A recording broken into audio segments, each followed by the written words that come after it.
We're GB News, and we come from a proud tradition of British journalism. That's why I'm so excited to be here. It's something so new. The first news channel to be launched in Britain in over 30 years. Launched to represent the views of the British people. To go where other broadcasters refuse to go. How did you find out about the story in the first place? Launched with one aim. To be the fearless champion of Britain. It's an absolutely fantastic atmosphere here. This is GB News.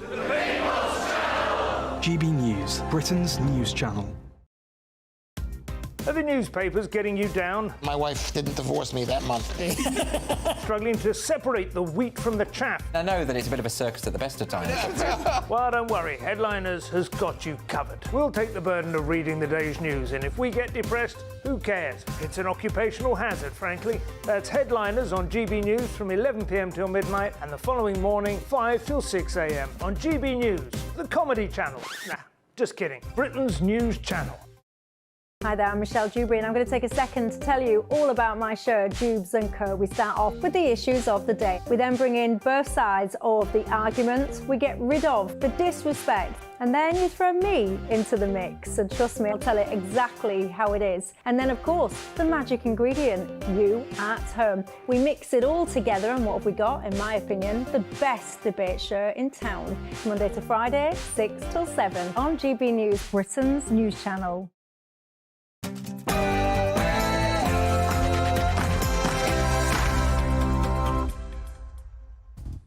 Hello and welcome to a very special Patrick Christys tonight. It's cutting taxes, cutting migration, or cutting your energy bills. It's the Conservatives and me that are going to deliver that.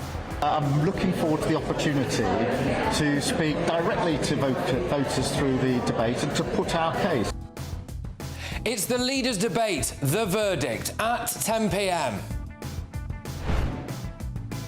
We'll be going live to the spin room with our political editor, Christopher Hope. He's got Tory Minister Johnny Mercer and Labour frontbenchers as well.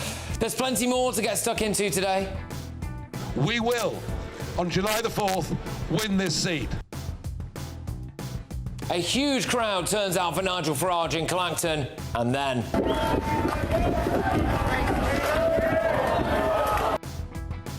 disgraceful scenes. Also tonight...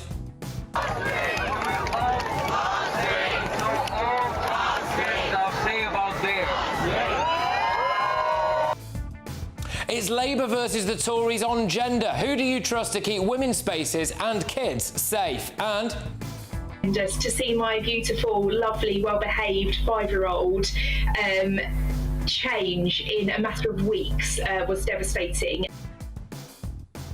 A single mum reveals the truth about Labour's flagship education policy. It's all go tonight. The Leaders' Debate, The Verdict. Get ready, Britain. Here we go.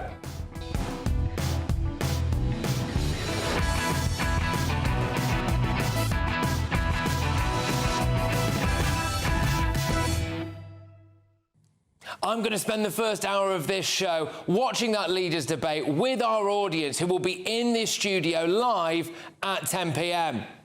Who will win? They'll decide. I have a top panel including a former Tory special advisor, Nigel Farage's former press officer, and an ex-Labour advisor. I'll be taking you into the spin room and we will pick out all of the very, very best clips from this debate so you don't have to sit through all of it. Ben Leo will be with you for the next hour after your news with Polly.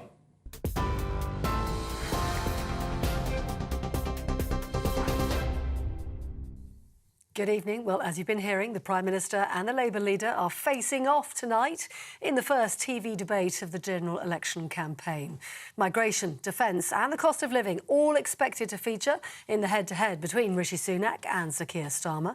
Analysis of that straight after this bulletin. Elsewhere on the campaign trail, the Liberal Democrats have been campaigning on social care today, while the Scottish National Party has condemned Conservative plans to curb visas for migrants. But the Home Secretary, James Cleverly, said today it'll strike a balance between the benefit and costs of migration. If we are returned to government, we have committed to a scheme to cap the level of work-related visas. The Migration Advisory Committee will crunch the numbers to balance the economic needs of the country against the pressure on public services and suggest to the government a level.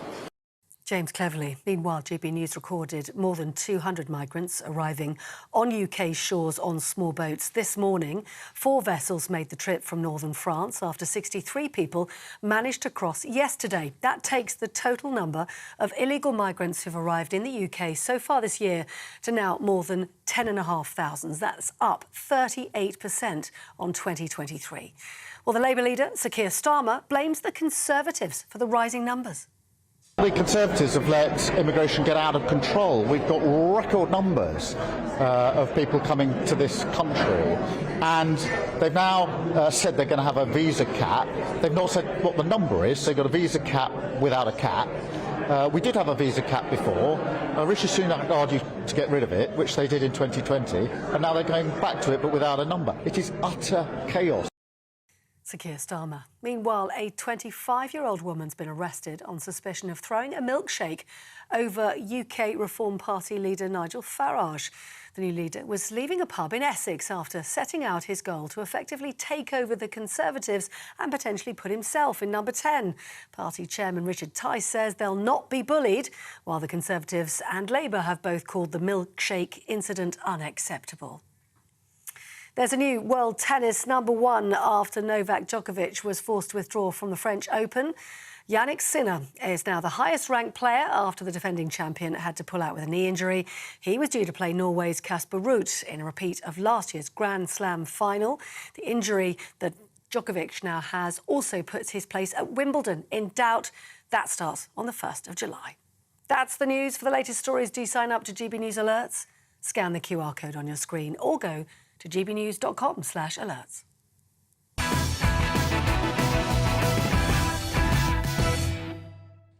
Welcome back and a very good evening to you. What a night. I know things look a bit different around here, but it is a special occasion, so that calls for special measures. This is Patrick Christys tonight with me, Ben Leo, for the first hour only. We have a very special programme for you tonight as we bring you the great British public's reaction to tonight's first general election debate. Let's cross over live now to Patrick, who's watching that debate with our live studio audience of GB News viewers. Patrick, how's it going?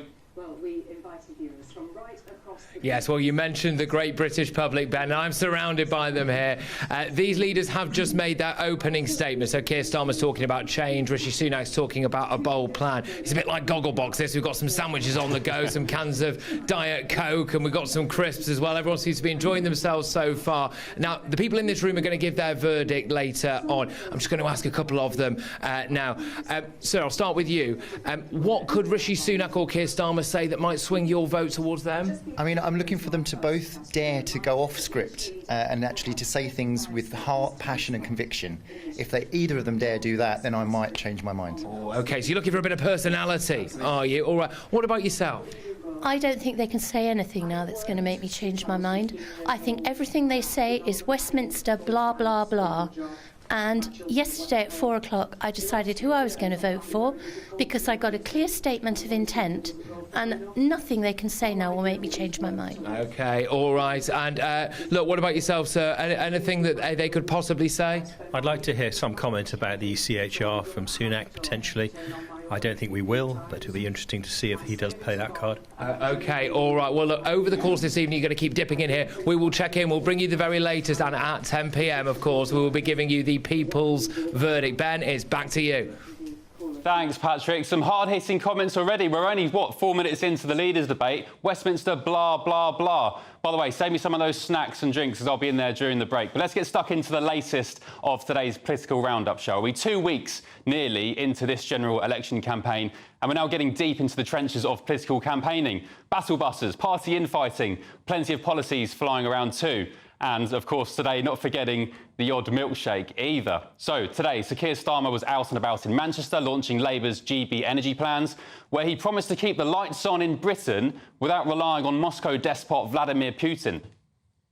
The country, we've got brilliant Labour teams out in every constituency fighting for votes in this general election. We're in good form, we're making a positive argument about the choice before the country. I'm really pleased that the Prime Minister has called an election, because we've been waiting for this, we've been working for this for a very, very long time. It's our chance to get out, to take our argument to the country and to every single voter about the choice at this election between more of the same or turning the page and rebuilding with Labour.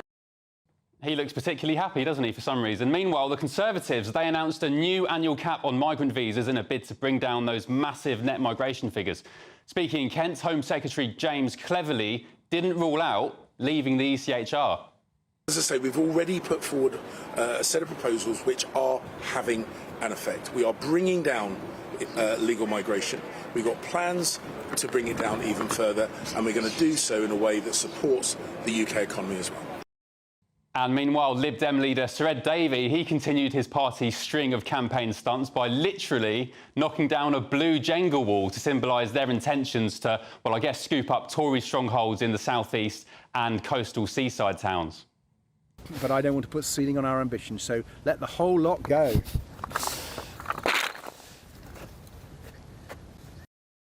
He's good value, I read, isn't he? Reform UK leader Nigel Farage, he kicked off his campaign in Clacton earlier today, the seat he's hoping to win as an MP, where he promised Essex locals he'd stand up and fight for them. We will, on July the 4th, win this seat. I'm humbled to be here. I'm flattered by your reception, and I promise I will do my best. His Clacton visit turned sour a bit later on, though, when he was doused in milkshake by a member of the public.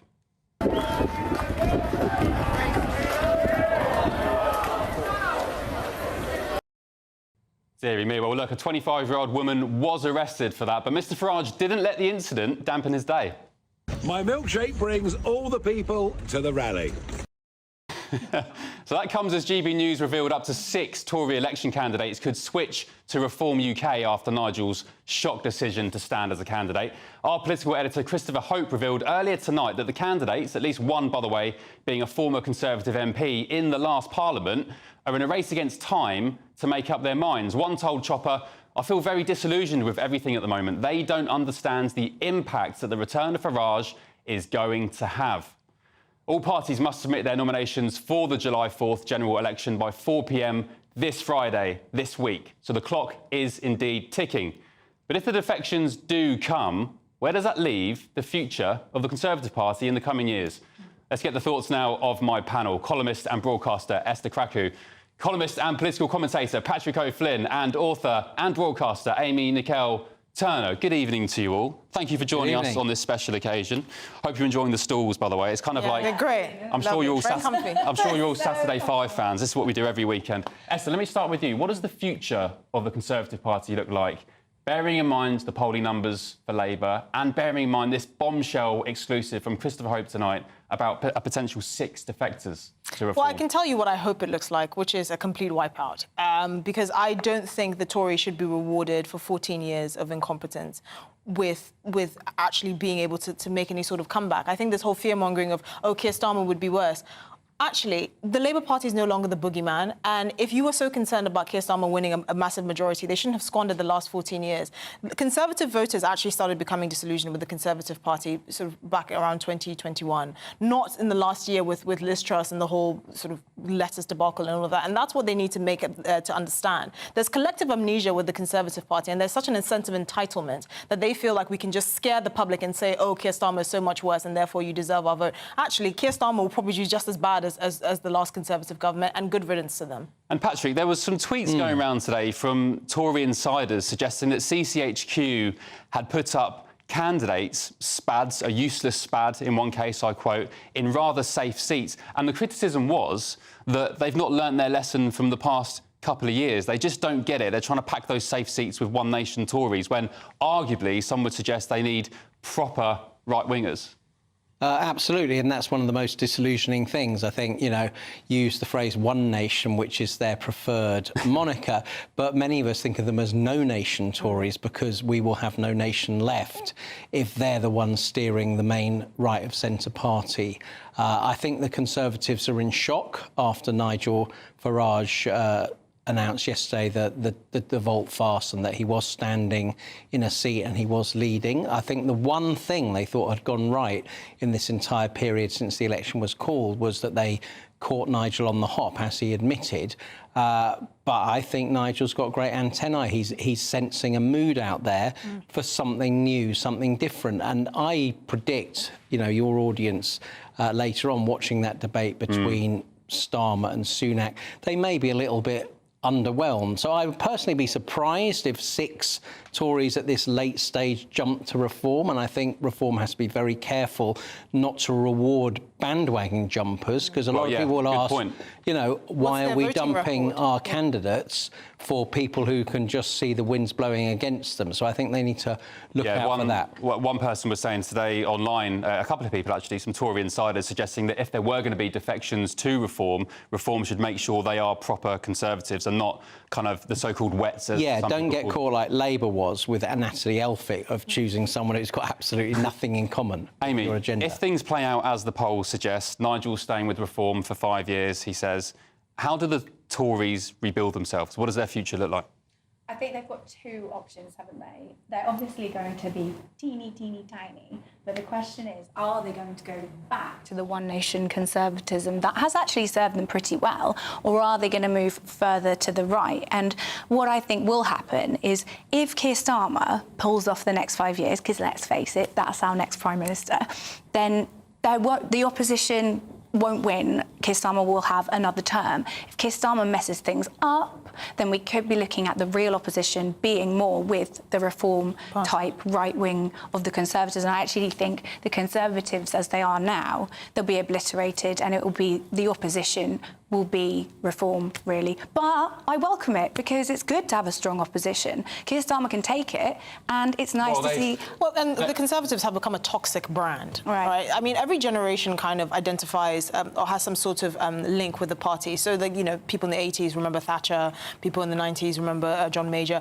Our generation, the current generation that will probably matter in the next sort of decade or so, remember the Tories of lockdown and the Tories of sort of, you know, the disaster that was Boris Johnson and all of these things. The brand of the Conservative Party now has become actually quite toxic. And so I actually think there is a real potential that the Reform could be the official opposition. This could be cataclysmic. But equally, I think a lot of the toxicity has come from as the Conservative Party lurches to the right. No, from within their own party. Policies that perhaps are poor imitation Reform policies. I think the introduction of... about lurching to the right is what a lot of people said before the Brexit referendum, and it turned out that lurch represented the majority of the British public. Since that... I would argue the facts of life for a huge swathe of the public are now right-wing. On immigration control, on Islamism, and the Tories have spent on healthcare. all this time, you know, in the centrist mush, and all that Rishi Sunak has done since he called the election is try to court right-wing voters. Well, sorry, it's too late. No, he's tried to court the oldest voters in this country. Look, let's call it what it is. The Conservative government of the last 14 years has been a Poundland Blair Act. They have been a poor imitation act of the Blair and Gordon government, and that no one asked for. And with the Brexit vote, they failed to capitalise on Brexit. They didn't even know what Brexit would look like. That was the biggest issue. So you had these people, half people that didn't support it, and half of them that didn't even know what Britain would look like after Brexit. They are a confused, disastrous bunch, and they deserve to be... But I'd say they've morphed into a Poundland UKIP more recently, and that's also switching... If only, if only. Patrick wishes, he wishes. I mean, you made a good point, Patrick, about, you know, Brexit voters. They weren't just right-wingers. There was lots of left-leaning voters up in the north-east, especially in the Red Wall as well. But look, Esther, Amy, Patrick, we'll get back to you very shortly. For now, though, as you just heard, Nigel Farage will stand as Reform UK's candidate in Clacton. Here's a full list of those who have also declared their candidacy in the constituency so far. Jovan Owusu-Nepal, that's from the Labour Party. Giles Watling, Conservative Party. Matthew Bensalem from the Liberal Democrats. Nigel, of course, from Reform UK. Natasha Osborne, Green Party. And the full list of candidates isn't finalised, as the deadline isn't until later this week, as we mentioned. It will be published, though, on the GBNews website once it is finalised. The channel has invited all of the candidates on air for an interview. Right, still plenty more to come this evening. It's going to be a big one, including, a big clash next on the state of immigration in the UK. Who do you trust? Which party would you secure the future of our borders with? This is Patrick Christys tonight with me, Ben Leo. I'm in the hot seat for now, but Patrick is with you from 10 o'clock with a live studio audience. Together, they'll decide who won tonight's leadership debate, Rishi Sunak or Sir Keir Starmer. Stick with us. But up next, is Britain full? Well, none of the major party leaders would put a number on what is an appropriate level of migration. You're trying to suggest I set a target or a broad target. I'm not going to do that. As I say, the Labour Party are going to claim credit for numbers falling. I'm asking about your policy. Even though... No answers from that lot, but I'm hoping to get more from content manager at Migration Central, Charlie Downs, and immigration lawyer Ivan Sampson when they go head-to-head next. This is Patrick Christys. Tonight with me, Ben Leo, only... Mark Dolan Tonight, weekends from 9 p.m.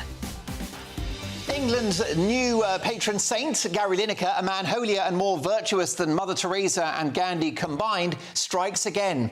Never one to miss the chance of some moral posturing, goal-hanging PR opportunist Lineker has spoken out about tonight's Champions League final. He tweeted the following: "This is the first time I'll be cheering for Real Madrid in a Champions League final." The German side Dortmund have signed a 3-year sponsorship deal with weapons manufacturer Rheinmetall. Now, Gary Lineker is not a stupid person. Following a stellar career on the pitch, it was a storied transition to broadcasting. And let me tell you, he's worth every penny of that £1.3 million a year of licence fee payers' cash to introduce football clips. So how did it escape the attention of this bright man that our democracies and our freedoms are protected and defended by the weapons produced like companies such as Rheinmetall? In fact, we should big up, not cancel, Rheinmetall, who have produced some of the armaments which are now helping Ukraine. Well, I'm very confused because I thought Gary Lineker was very supportive of Ukraine and their battle for survival. But now he wants to take their weapons away. I'm very, very confused. After all, they're going to need weapons with which to defend themselves. They can't fight by sending off tweets like Gary does. Now, many people love Gary Lineker. He has over 8 million followers on Twitter. This idol of the progressive left battled HMRC in court to reduce his tax bill by almost £5 million. This latest Lineker rant about war is weapons-grade nonsense. Sorry, Gary, but you're firing blanks. The People's Channel. Hi there, I'm Michelle Dewberry, and I'm going to take a second to tell you all about my show, Jubes and Co. We start off with the issues of the day. We then bring in both sides of the arguments. We get rid of the disrespect, and then you throw me into the mix. And trust me, I'll tell it exactly how it is. And then, of course, the magic ingredient, you at home. We mix it all together, and what have we got? In my opinion, the best debate show in town. Monday to Friday, 6 till 7 on GB News, Britain's news channel. We're GB News, and we come from a proud tradition of British journalism. That's why I'm so excited to be here. It's something so new. The first news channel to be launched in Britain in over 30 years. Launched to represent the views of the British people. To go where other broadcasters refuse to go. How did you find out about the story in the first place? Launched with one aim. To be the fearless champion of Britain. It's an absolutely fantastic atmosphere here. This is GB News. GB News, Britain's news channel. GB News is Britain's election channel. And when the big stories break, we're tackling them on Britain's newsroom. When we disagree, and we disagree a lot, it's even livelier than normal. We don't disagree that much. We do. His comedy, though, is revolting. I knew her, unlike you. That explains Beverly Turner's temperament. It's a bit frosty in here, isn't it? He'll have one of me one day. For dartball practice. Britain's newsroom on GB News. Weekdays, 9:30 a.m. GB News, the People's Channel, Britain's news channel.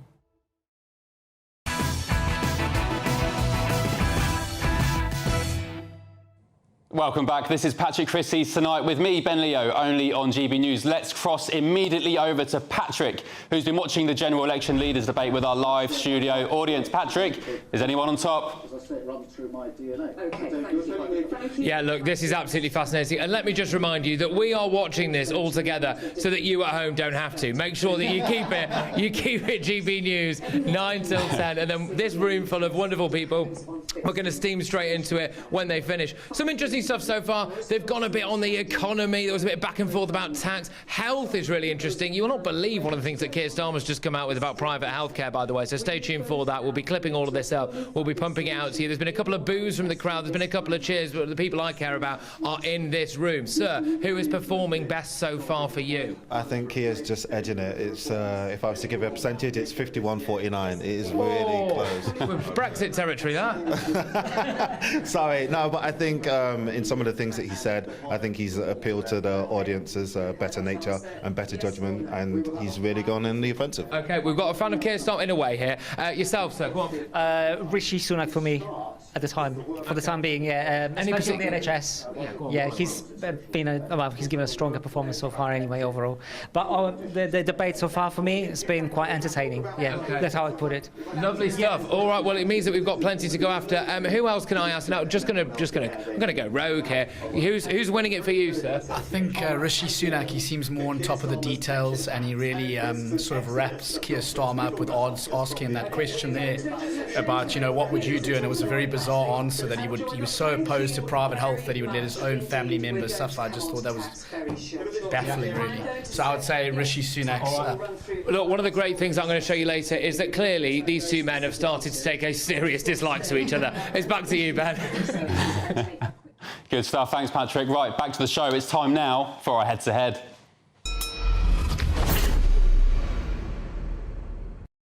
OK, now, the UK's latest net migration figures came out at a staggering 685,000. Yes, you heard that right. That's despite years of Tory promises to reduce them significantly.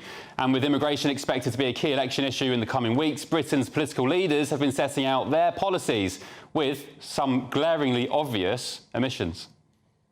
Rishi Sunak, he says the Conservatives will impose an annual cap on immigration visas, but ministers are refusing to give a figure for their target reduction in migration. Labour say they would reduce the need for foreign workers by training up British people to do the jobs instead. Where have we heard that before? But again, they won't commit to any definite targets either. Well, again, and I understand the question, and I know that you're effectively trying to suggest I set a target or a broad target. I'm not going to do that. We are going to be clear. Net migration must come down. We believe it's really important, and what Keir has set out is commitments that we will bring net migration down.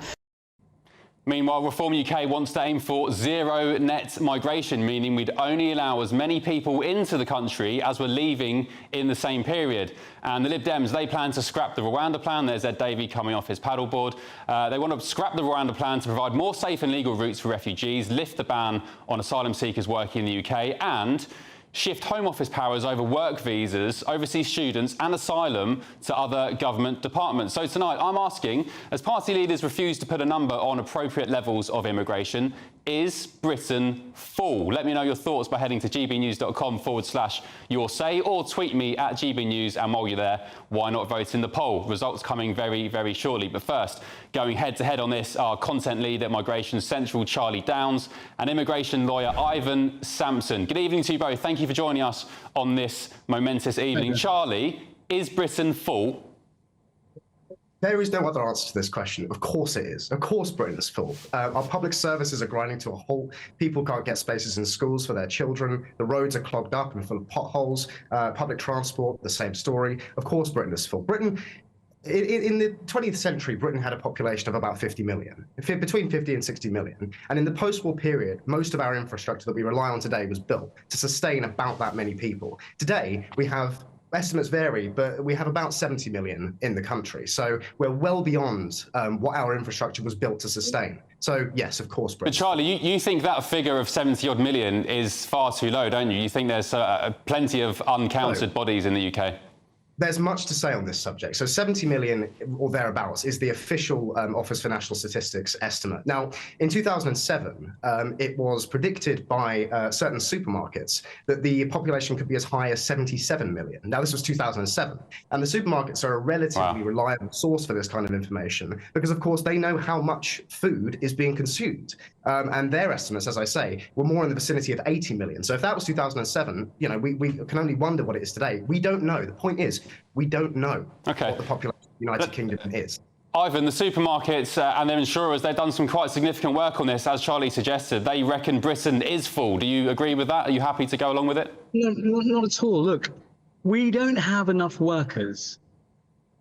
We need workers to pay taxes to pay for our public services. And the reality is there's simply no data to support what Charlie is saying, that migrants are causing the backlog in NHS waiting lists or causing a shortage in the housing market. Let me make it quite clear. Migrants are not entitled to benefits. They pay for their care, so the NHS treatment they get, they paid for it twice. Once an annual charge and also NI contribution. So they're actually paying double for the service they may or may not get. Well, Ivan, let's talk about housing. Sorry to interject. We need to build a new house every 2 minutes to keep up with current migration demand. Well, where's the evidence? I mean, you make these sweeping statements, and where's the evidence? Where's the data which supports that? If you look at the ONS report, it simply doesn't say that. Charlie? So I disagree wholeheartedly with the premise that migration is bad. Okay. I mean, it's an election point to garnish votes. That's why, you know, blame the migrants for our roads not being fixed, blame the migrants for we're not having enough houses. The solution is to build more houses. Okay, Charlie, let me bring Charlie because we're quite strapped for time. Charlie, you're talking pie in the sky. You're just scaremongering about migrants. Well, let's be clear about one thing here. Ivan is somebody who directly benefits from the mass migration industry. He's an immigration lawyer who helps students and others with visas. Now, let's talk about health and social care visas. Last year, half of the health and social care visas that were handed out were given to the dependents of those who came here to work. So for as much talk as there is about how the NHS relies on migrants for workers, it simply doesn't, because these workers are bringing along people with them who are taking from the system. And so it ends up as a net negative. But furthermore, when it comes to students, Ivan, I know you're an expert on this subject, they too bring dependents and they too take from the NHS. Now, I don't need to tell you, anybody in the audience who's my age, I'm 22 years old, I don't need to tell you how expensive and how much of an unlikely prospect it is that I will ever own a house because of how expensive and inflated the market is. And there is no other reason for that than migration, because the native population is not growing, it is shrinking. And the only reason that housing ever gets more expensive is simply a supply to demand ratio. We do not have enough supply to meet the demand, and that is only because of migration. Ivan, can I ask you, you surely agree that there's a housing crisis, that the NHS is jam-packed, waiting lists are extraordinary, there are record numbers. Nothing really works anymore, does it? You agree with that sentiment, first of all? First part of my question. Yeah, I do agree with that. Okay. Let me follow that up. Let me follow that up. So you agree with that. So why would it make sense to continue welcoming a city the size of Birmingham every 2 years, knowing that?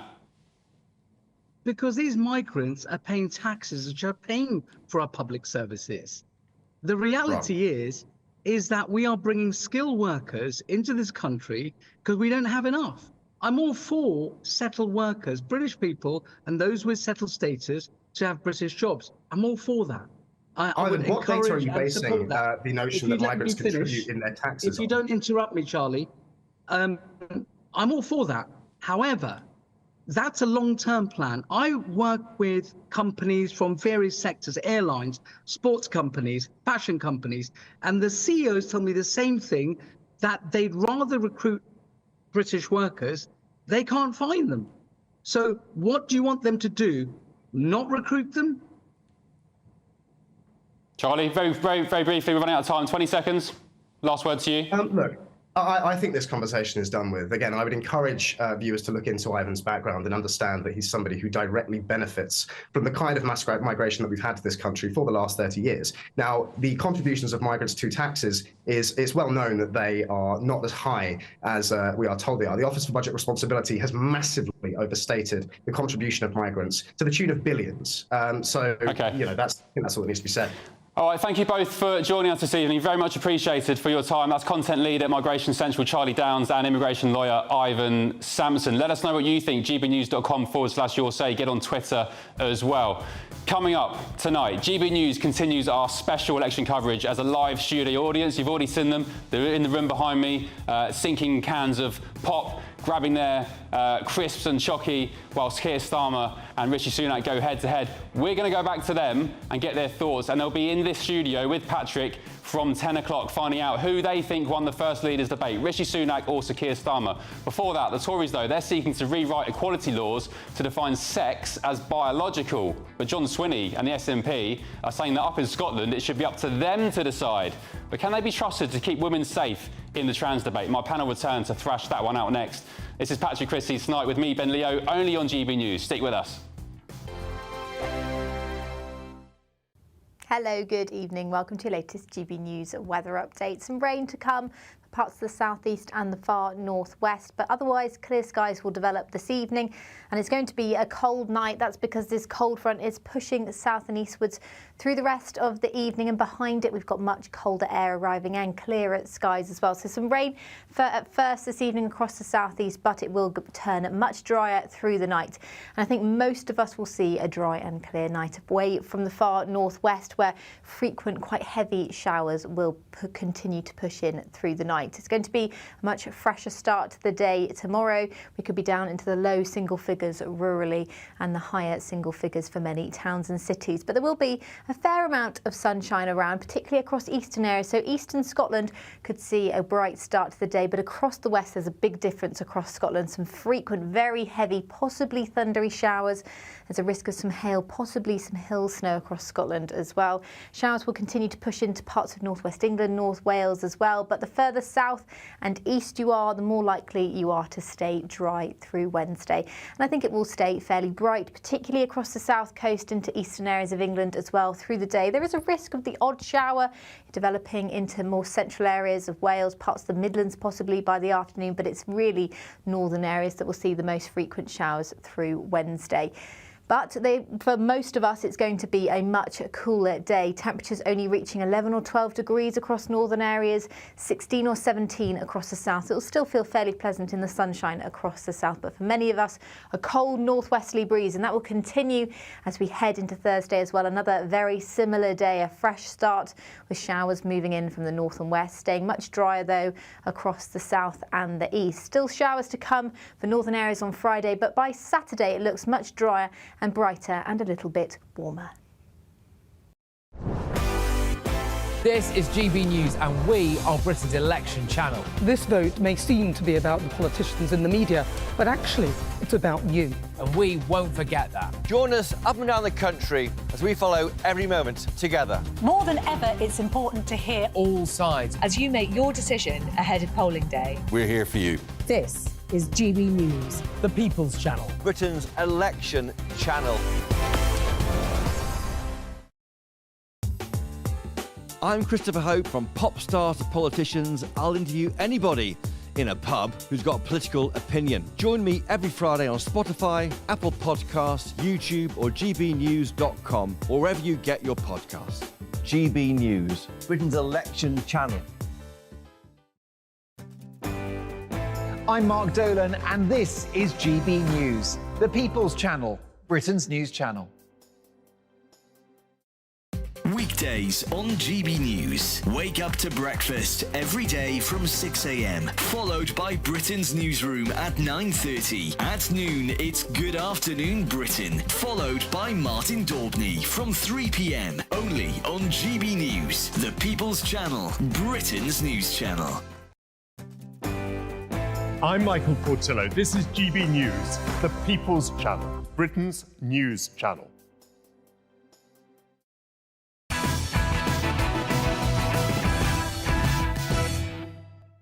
Patrick Christys tonight with me, Ben Leo, only on GB News. Let's go straight to Patrick, who's been watching the leaders' debate with our audience. Patrick, what's going on? Yeah, I absolutely cannot wait for 10 p.m. when we get stuck into it. This is a room divided, it's a nation divided. We've had big cheers for oil and gas windfall taxes, cries of no, they're already paying far too much. But look, sir, just quickly, I'll just ask you to say, how do you think it's going so far? Yeah, I think the Labour strategy room has made a mistake because although there are a lot of undecided voters who don't like what the Tories have done for the last 14 years, they are also anxious about lack of detail from Labour. And it appears that Prime Minister Rishi Sunak is down to the line on detail, but Sir Keir Starmer is not coming forward with any detail at all. I think that is a mistake. OK, so potentially a lack of detail from Mr Forensic. Back to you in the studio, Ben. It's going to be a fantastic 10 p.m. Really looking forward to it. And, of course, we've got weeks more left of this general election campaign. Britain's news channel is now Britain's election channel. GB News, stick with us for the entirety of it. Right, coming up, we find out from a private school mum whose child suffers from hearing loss what Labour's planned school fees hike would mean for her and her family. But first, Rishi Sunak, he's announced the Tories will rewrite equality laws to define sex as biological. That's going to prevent trans women from accessing women's spaces such as toilets and changing rooms. They also plan to transfer the responsibility for creating new gender recognition laws away from Scotland and back to Westminster, which would avoid any future SNP attempts to relax gender laws north of the border. And unsurprisingly, of course, the SNP are far from impressed, with their leader, John Swinney, saying the pledges form part of a, quote, deliberate strategy to undermine Scottish Parliament. This is just another step in the Conservative attempts to erode the powers of the Scottish Parliament. It's been going on for some time. It started after Brexit with the Internal Market Act, and the Conservatives are just carrying on this whole process of undermining and eroding the powers of the Scottish Parliament. Now, obviously, I don't accept that. And interestingly, former Tory MP Dina Davidson has also slammed the policy. It's really uncomfortable, and I have one friend today, I'm sure there are more examples, who's left the Conservative Party today. As a result of the of announcement, yeah. And I think, you know, we have to think about our longer-term future as a party, and I'm so concerned about how we're treating these sorts of issues that matter to our generation and to those younger than us, the sort of Gen Z kids, who look at our party and go, what on earth are they talking about? They don't speak for us at all. All right, tonight's panel back with me, columnist and broadcaster Esther Krakow, columnist and political commentator Patrick O'Flynn, and, of course, author and broadcaster Amy Nicole-Turner. Esther, is this a win for women? Is this a win for women? Well, it's a win for common sense, because I think one of the things that has made the sort of culture wars so toxic is the fact that the law hasn't been clear. So you've left a lot of room for interpretation.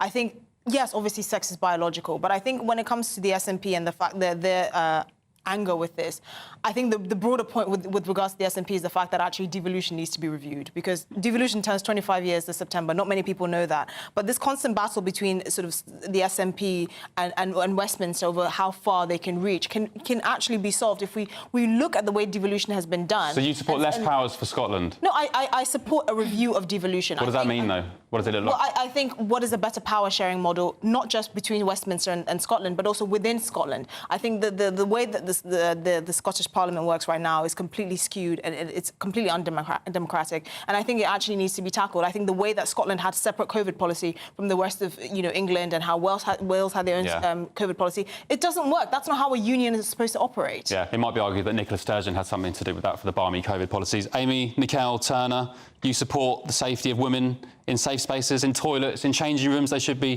free to get changed and do their business in peace away from men. Well, it's weird. I had a look at the number of women that have been attacked by trans women in these situations, or sex attacks from trans women to cis women in general over the last 12 months. I couldn't really find cis anything. Women? I couldn't really find anything, but I could Are they not just women, But Amy? I could find a lot of incidences of Tory MPs and sex attacks. So, if anything, we need to protect women from Tory MPs first, statistically and not trans people. Trans women have the same likelihood of violence against women nationally as men against women. I don't think this is about saying a trans woman is going to attack in the toilet. I think that's overreaching. That's, I think, ludicrous. But it's about comfort. If I have a teenage daughter, I don't want her to share a bathroom with a biological man. Just get ready for all the Patrick? trans men, in your changing rooms then. Obviously, most trans women are not going to attack women, but trans women are overrepresented among sexual offenders. That's a fact. By several folds, over 40%. including in what has the this got to prison do with where population. trans women go to the toilet? Well, because over 40% of all trans-identifying prisoners are in there for such sexual assaults. That's the point. Right. You can't argue with statistics. Do you know what? It's just so ludicrous that the Tories are going in on this when they've closed down refuges, they've closed down rape crisis centres. One woman every 3 days is killed by a man, yet they're talking about where a trans person goes to the loo. One at a time. If they opened up the refuges, would it be for trans women as well? Of course it would. Then what's the point? It's not a Amy. refuge Patrick, Well, Esther, where are they? Wait, where are they going to go? If a trans woman is raped, where is she going to go? Into the refuge that coincides with their biological sex, the male refuge. Yeah. That's where Patrick, they'll go. Well, I think let me bring Patrick Amy in. is roughly our sort of left-wing person on the panel. Roughly. Yeah. Some would argue far left. It's a really silly cul-de-sac to go down to defend this idea that biological men are women. And we know that MPs from every party, Penny Mordaunt in the Cabinet still said trans women are women, and the Conservatives are now sort of saying, oh, we're the common sense party. Well, they've had many years to sort this out. I think the SNP are on a losing wicket, and they're doubling down on a losing wicket. I don't trust the sincerity of the Tories. It was Theresa May's idea, so it's a Conservative idea in the first place. All right, divisive topic as ever, I'm sure. Coming up on the rest of the show, we're nearly there. Patrick has been watching the leaders' debate with our live audience, so you don't have to. In mere moments, he'll be here with a live studio audience to take you through all the jaw-dropping moments. We'll have clips as well to remind you of what's happened whilst you've been watching this first hour. And the people will decide who emerged victorious on the night. So Keir Starmer or Rishi Sunak. Talking of Sir Keir Starmer, he says he will not budge on his VAT tax raid against private schools. Tax break for private schools has to go, and that will be used directly to fund those places in our state secondary schools. But next, we speak to the mother of a child with hearing loss who works every night to pay for private school fees and is now terrified for her child's future. You won't want to miss this. This is Patrick Christys Tonight with me, Ben Leo, only on GB News. Nana Queer, weekends from 3 p.m. Angela, what's on the menu? Well, the menu today really is the battle between King Charles and Prince Andrew about his home, Royal Lodge. It's gone on for quite a long time now because increasingly the place looks very dilapidated. No paint, raw under the way that the whole thing's built, and King Charles gives him £3 million a year to have safety, and also another $1 million just to keep it going, and it costs about £400,000 a month to keep the place going. Really? So it is ridiculous that he's there, and I think it's like anybody. If you get to a certain age, his daughters don't stay there because they stay in London, and you get to age when you downgrade. And it's not a big deal, it's not hopeless, it's actually gives you a fresh feeling. And I think it's very silly that he won't do it, but he's determined not to, and the King is determined to, and it seems that if he doesn't listen and make all these decorations properly, that he's going to stop giving him the money, which would be very difficult indeed for him. Because every 5 years, isn't he meant to paint the outside and all sorts of things? And the Queen didn't give him much money in her will. It all goes to the heir. So Charles has got the money. And so, you just wonder how he'll manage, because he's only got, what he can do. How he'll manage? He can move somewhere cheaper like the rest of us. I mean, £400,000 a month. Yeah. He could go to Frogmore Cottage, which is the offer. Yes, exactly. That's the offer. And it's all been very decorated. Apparently, Meghan did it very nicely. It's much smaller, but it's also very carefully guarded. So he should be able to do that. The People's Channel. Hi there, I'm Michelle Dewberry, and I'm going to take a second to tell you all about my show, Jubes & Co. We start off with the issues of the day. We then bring in both sides of the arguments. We get rid of the disrespect, and then you throw me into the mix. And trust me, I'll tell it exactly how it is. And then, of course, the magic ingredient, you at home. We mix it all together, and what have we got? In my opinion, the best debate show in town. Monday to Friday, 6 till 7 on GB News, Britain's news channel. GB News is Britain's election channel. And when the big stories break, we're tackling them on Britain's newsroom. When we disagree, and we disagree a lot, it's even livelier than normal. We don't disagree that much. We do. His comedy, though, is revolting. I knew her, and unlike you. That explains Beverly Turner's temperament. It's a bit frosty in here, isn't it? He'll have one of me one day. Yeah, for dartball practice. Britain's newsroom on GB News. Weekdays, 9:30 a.m. GB News, the People's Channel, Britain's news channel.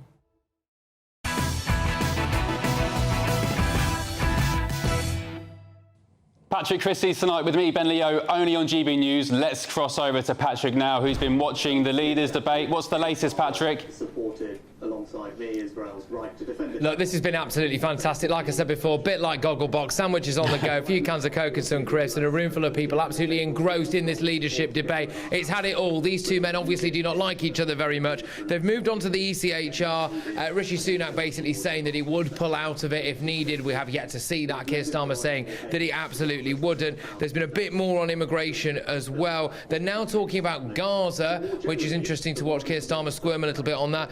Keir Starmer, in case you're wondering, has used the line that his father was a toolmaker. I had that on my bingo card. It took him about 15 minutes. Also, he did drop a weird line, which is that, unless I misheard this, that he would rather let a relative die on the NHS than go private, which is something we will be discussing a bit later on. Rishi Sunak just keeps repeating the line that Labour are going to raise your taxes by £2,000. Very quickly, you, who's doing the best so far? Yeah, I think Starmer's rather nervous. He seems awkward, a bit like a rabbit in the headlights. I'm very much more impressed with Sunak in terms of detail. Okay. I really am. All right, there is something quite weird going on. We'll discuss all of this when I come back, but Keir Starmer is refusing to look at Rishi Sunak, and to be honest with you, that is getting a bit weird. When we come back, I will be going live to the spin room as well with Tory frontbenchers, Labour frontbenchers. Make sure you stay tuned at 10 p.m. Very, very strange. We're going to have some clips of that weird Starmer behaviour in just a second, so stick with us when Patrick's back. Now, it's been revealed today that even Sir Keir Starmer's former secondary school, get this, is offering parents a fees in advance scheme in a bid to dodge Labour's plan to hike private school fees by 20%. So Reigate Grammar, they're one of several private schools offering parents the option to make an advance lump sum payment amid fears there could be an exodus of private school pupils to state schools in September if Labour do indeed triumph at the election. Despite the warnings, though, Starmer's continued to defend the controversial policy. I'm going to have 6,500 extra teachers in our state secondary schools, as we will. How am I going to pay for it? And so the tax break for private schools has to go, and that will be used directly to fund those places in our state secondary schools. I understand the aspirations of those that work and save to send their children to private school. I also understand the aspirations of those that send their children to state schools, as I do. And it's about that basic question. It's intolerable for me to see teenagers without the teachers they need in our state secondary schools. That's intolerable. So we still don't know yet where these private school pupils will go. If you missed Camilla Tominey's interview with Shadow Health Secretary Yvette Cooper the other day, please catch up on that. But earlier today, Patrick spoke to Amy, who sent her young daughter to a private school in Essex. He started by asking what Labour's private school tax would mean for her.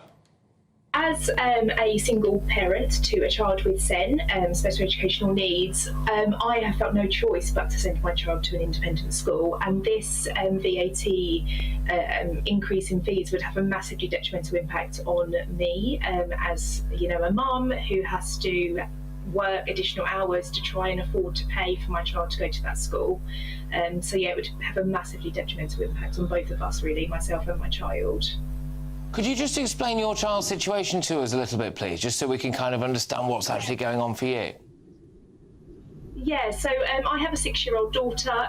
She is currently in year 1 at school. She has a sensory neuro hearing loss, which is permanent and progressive in nature. So eventually she will become profoundly deaf. She started off in reception at our local mainstream school, and we lasted 4 months before I had to move her because she just could not cope in the large mainstream school. The sensory environment was too much for her. She was dysregulated, and she really needed a calm, small, nurturing class. So in the end, the situation got worse and worse, and I decided to move her. Okay, and things improved, did they? Yeah. So there's been a huge improvement in her mental well-being. She's much happier. She's able to settle. She's able to remain in the classroom. She has lots of friends, and a lot of the issues that were apparent in the state mainstream school have now subsided. She's far more supported in her current school than what she was previously. And just to emphasise then, what was it like for her when she was in mainstream schooling, state education?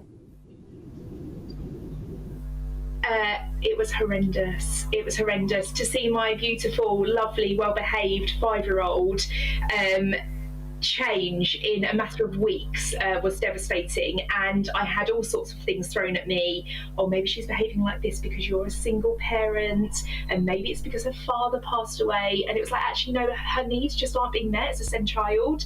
Your school is not able to give her the resources that she requires, hence why there was such a breakdown in placement.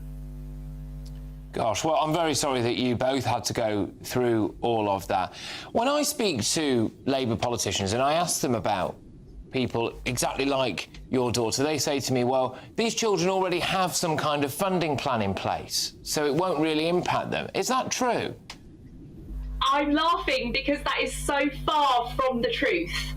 At the moment, it takes over a year for an EHCP to be granted, and that requires significant resource and fighting from the parents, on top of looking after a child with additional needs. So I can say that there is no funding at all. Well, I've not received any funding for my daughter to attend her independent school. I have applied for an EHCP. We are now 56 weeks along the line. The statutory deadline is 20 weeks, and I still haven't got a final plan. And in that, a lot of her needs have been removed from the county council. So I'm currently in a battle to try to get those needs put back into the plan so that she can have an appropriate placement listed on that legal document.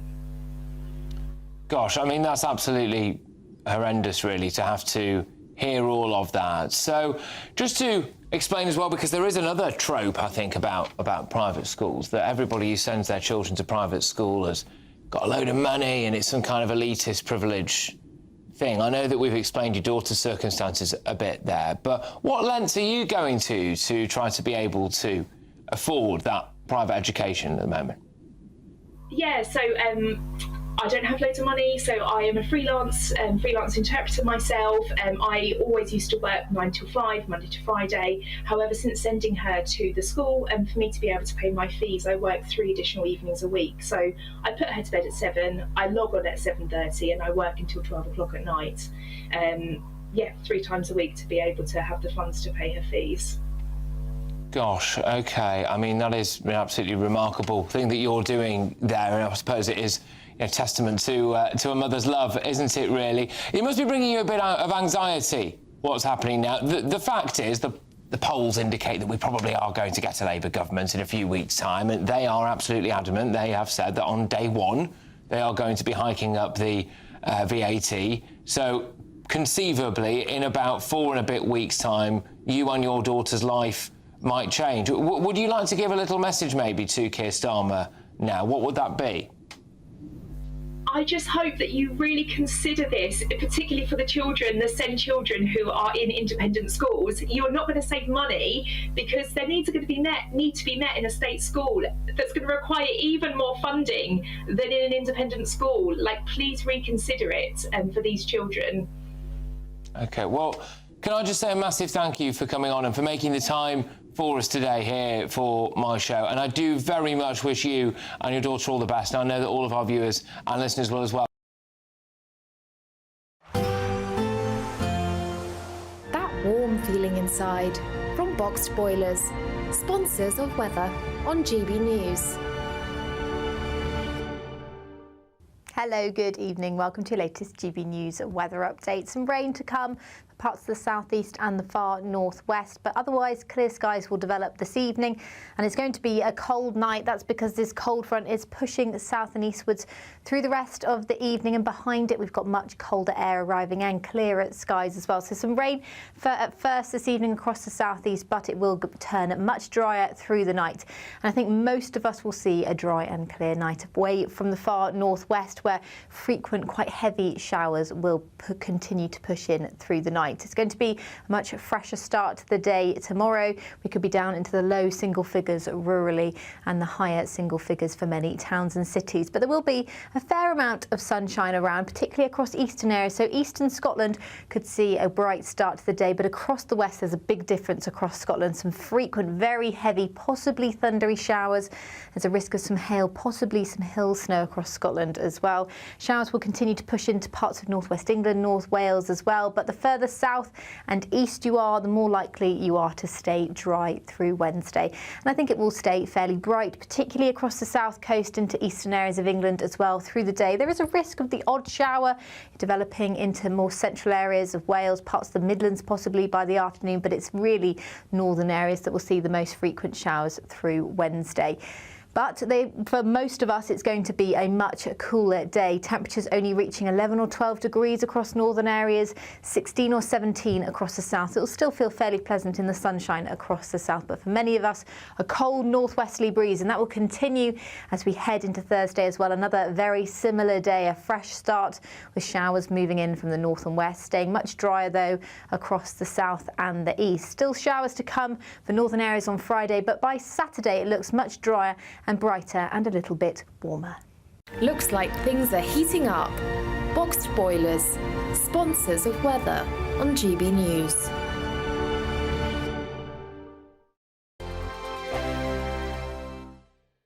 We've got summer sewn up with an incredible trio of treats, and you could win them. First, there's a fabulous £15,000 in tax-free cash to ensure this summer is special. What would you spend that on? Next, you'll also receive the latest iPhone 15 and a set of Apple AirPods. And finally, £500 to spend at your favourite UK attraction. Fun in the sun could be on us.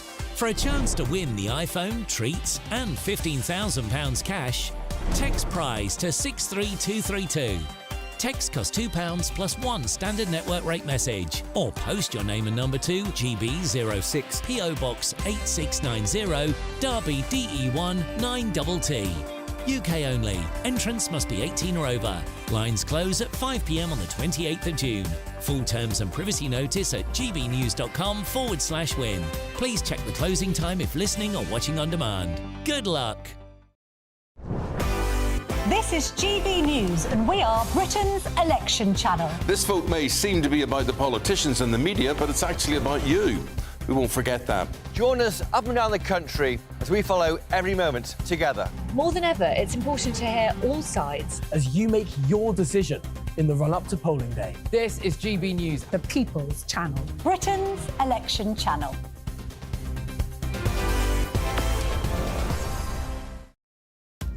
Are the newspapers getting you down? My wife didn't divorce me that month. Struggling to separate the wheat from the chaff? I know that it's a bit of a circus at the best of times.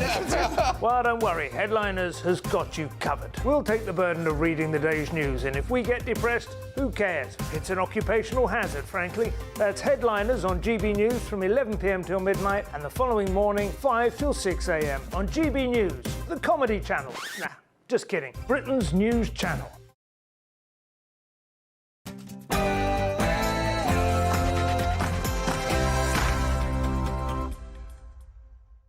Welcome back. Now it's time for the main event with a live studio audience. This is the Leaders' Debate, The Verdict. For the last hour, my audience and I have been sat together watching Rishi Sunak and Keir Starmer come to blows, almost literally at one point, actually, in a televised leadership debate for the very first time.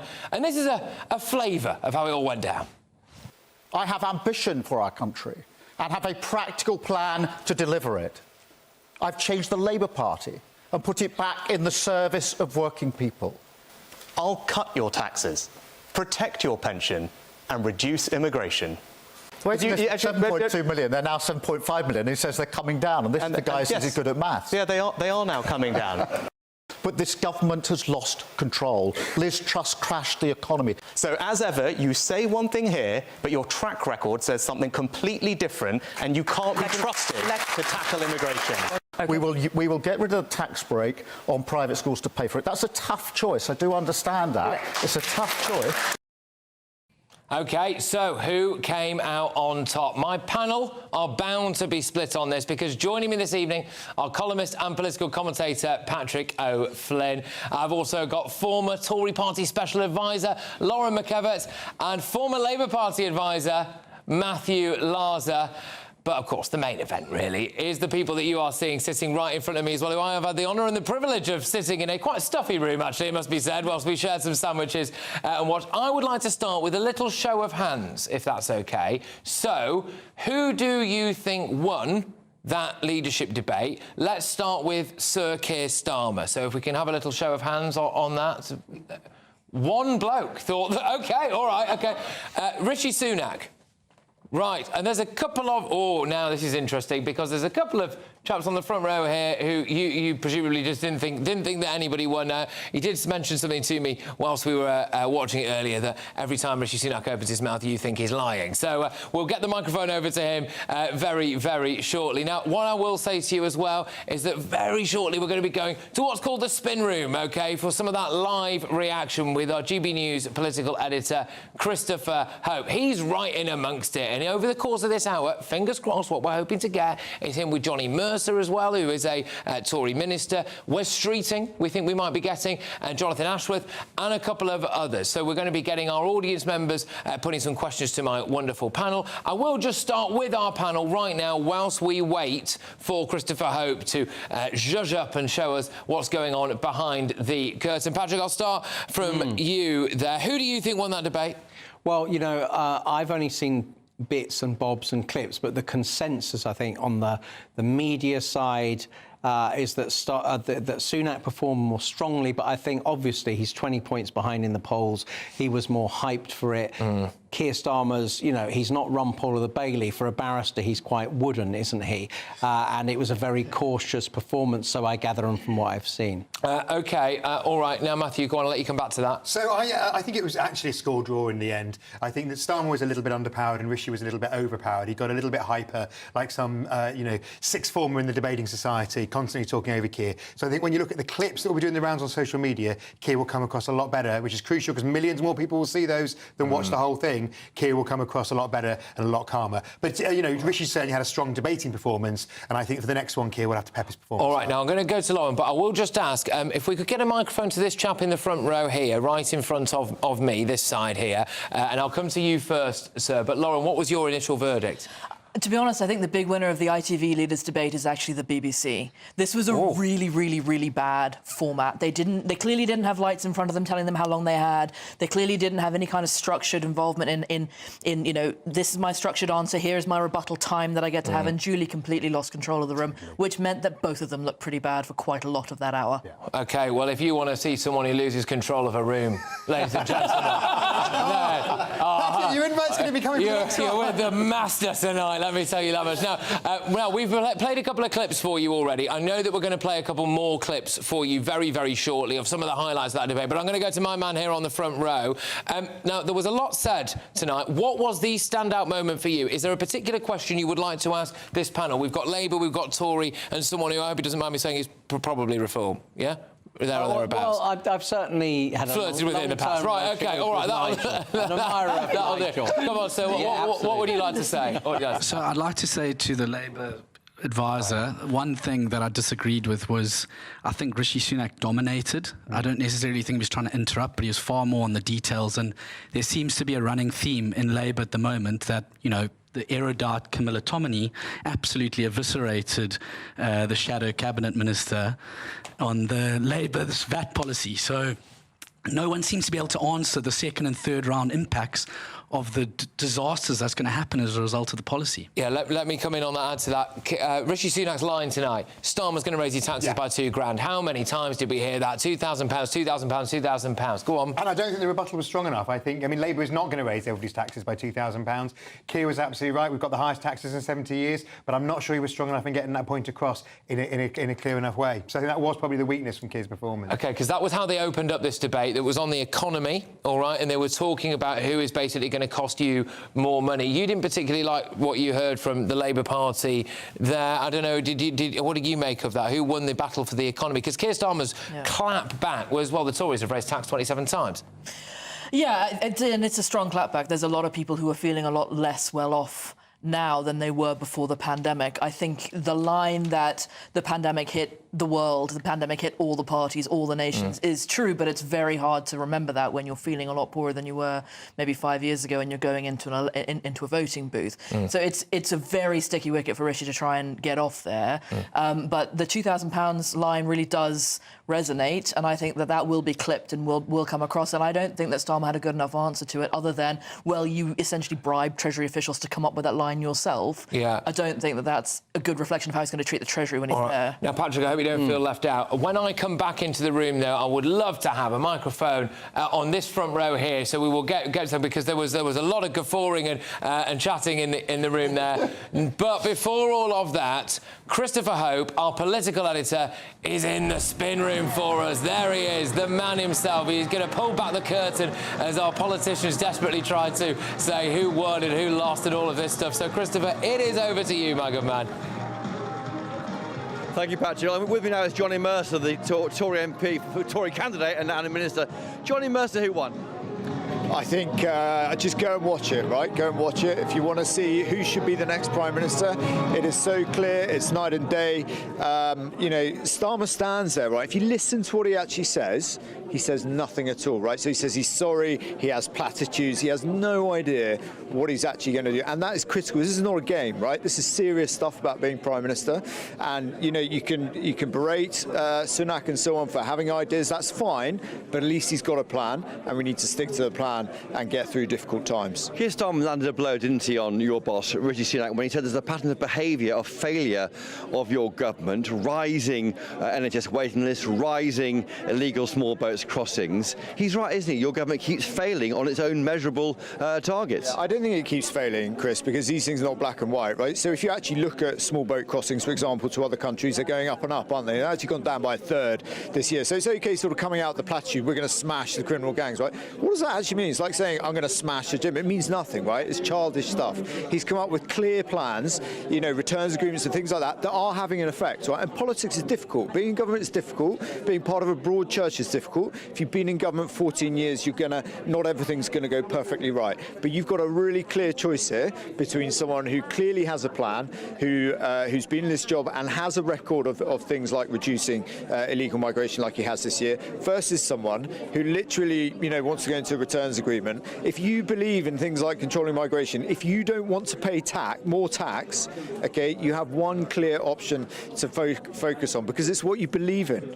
And the thing is with Starmer, with all that stuff, the reason he's all over the place is because this guy believes in nothing. He's a perfectly nice bloke, right? He believes in absolutely nothing at all. And you can see that, the way he changed policy live on air. We now believe in returning people to a third country on immigration. He never said that before, right? So just making it up on the hoof. These people cannot be Prime Minister. It's a serious issue.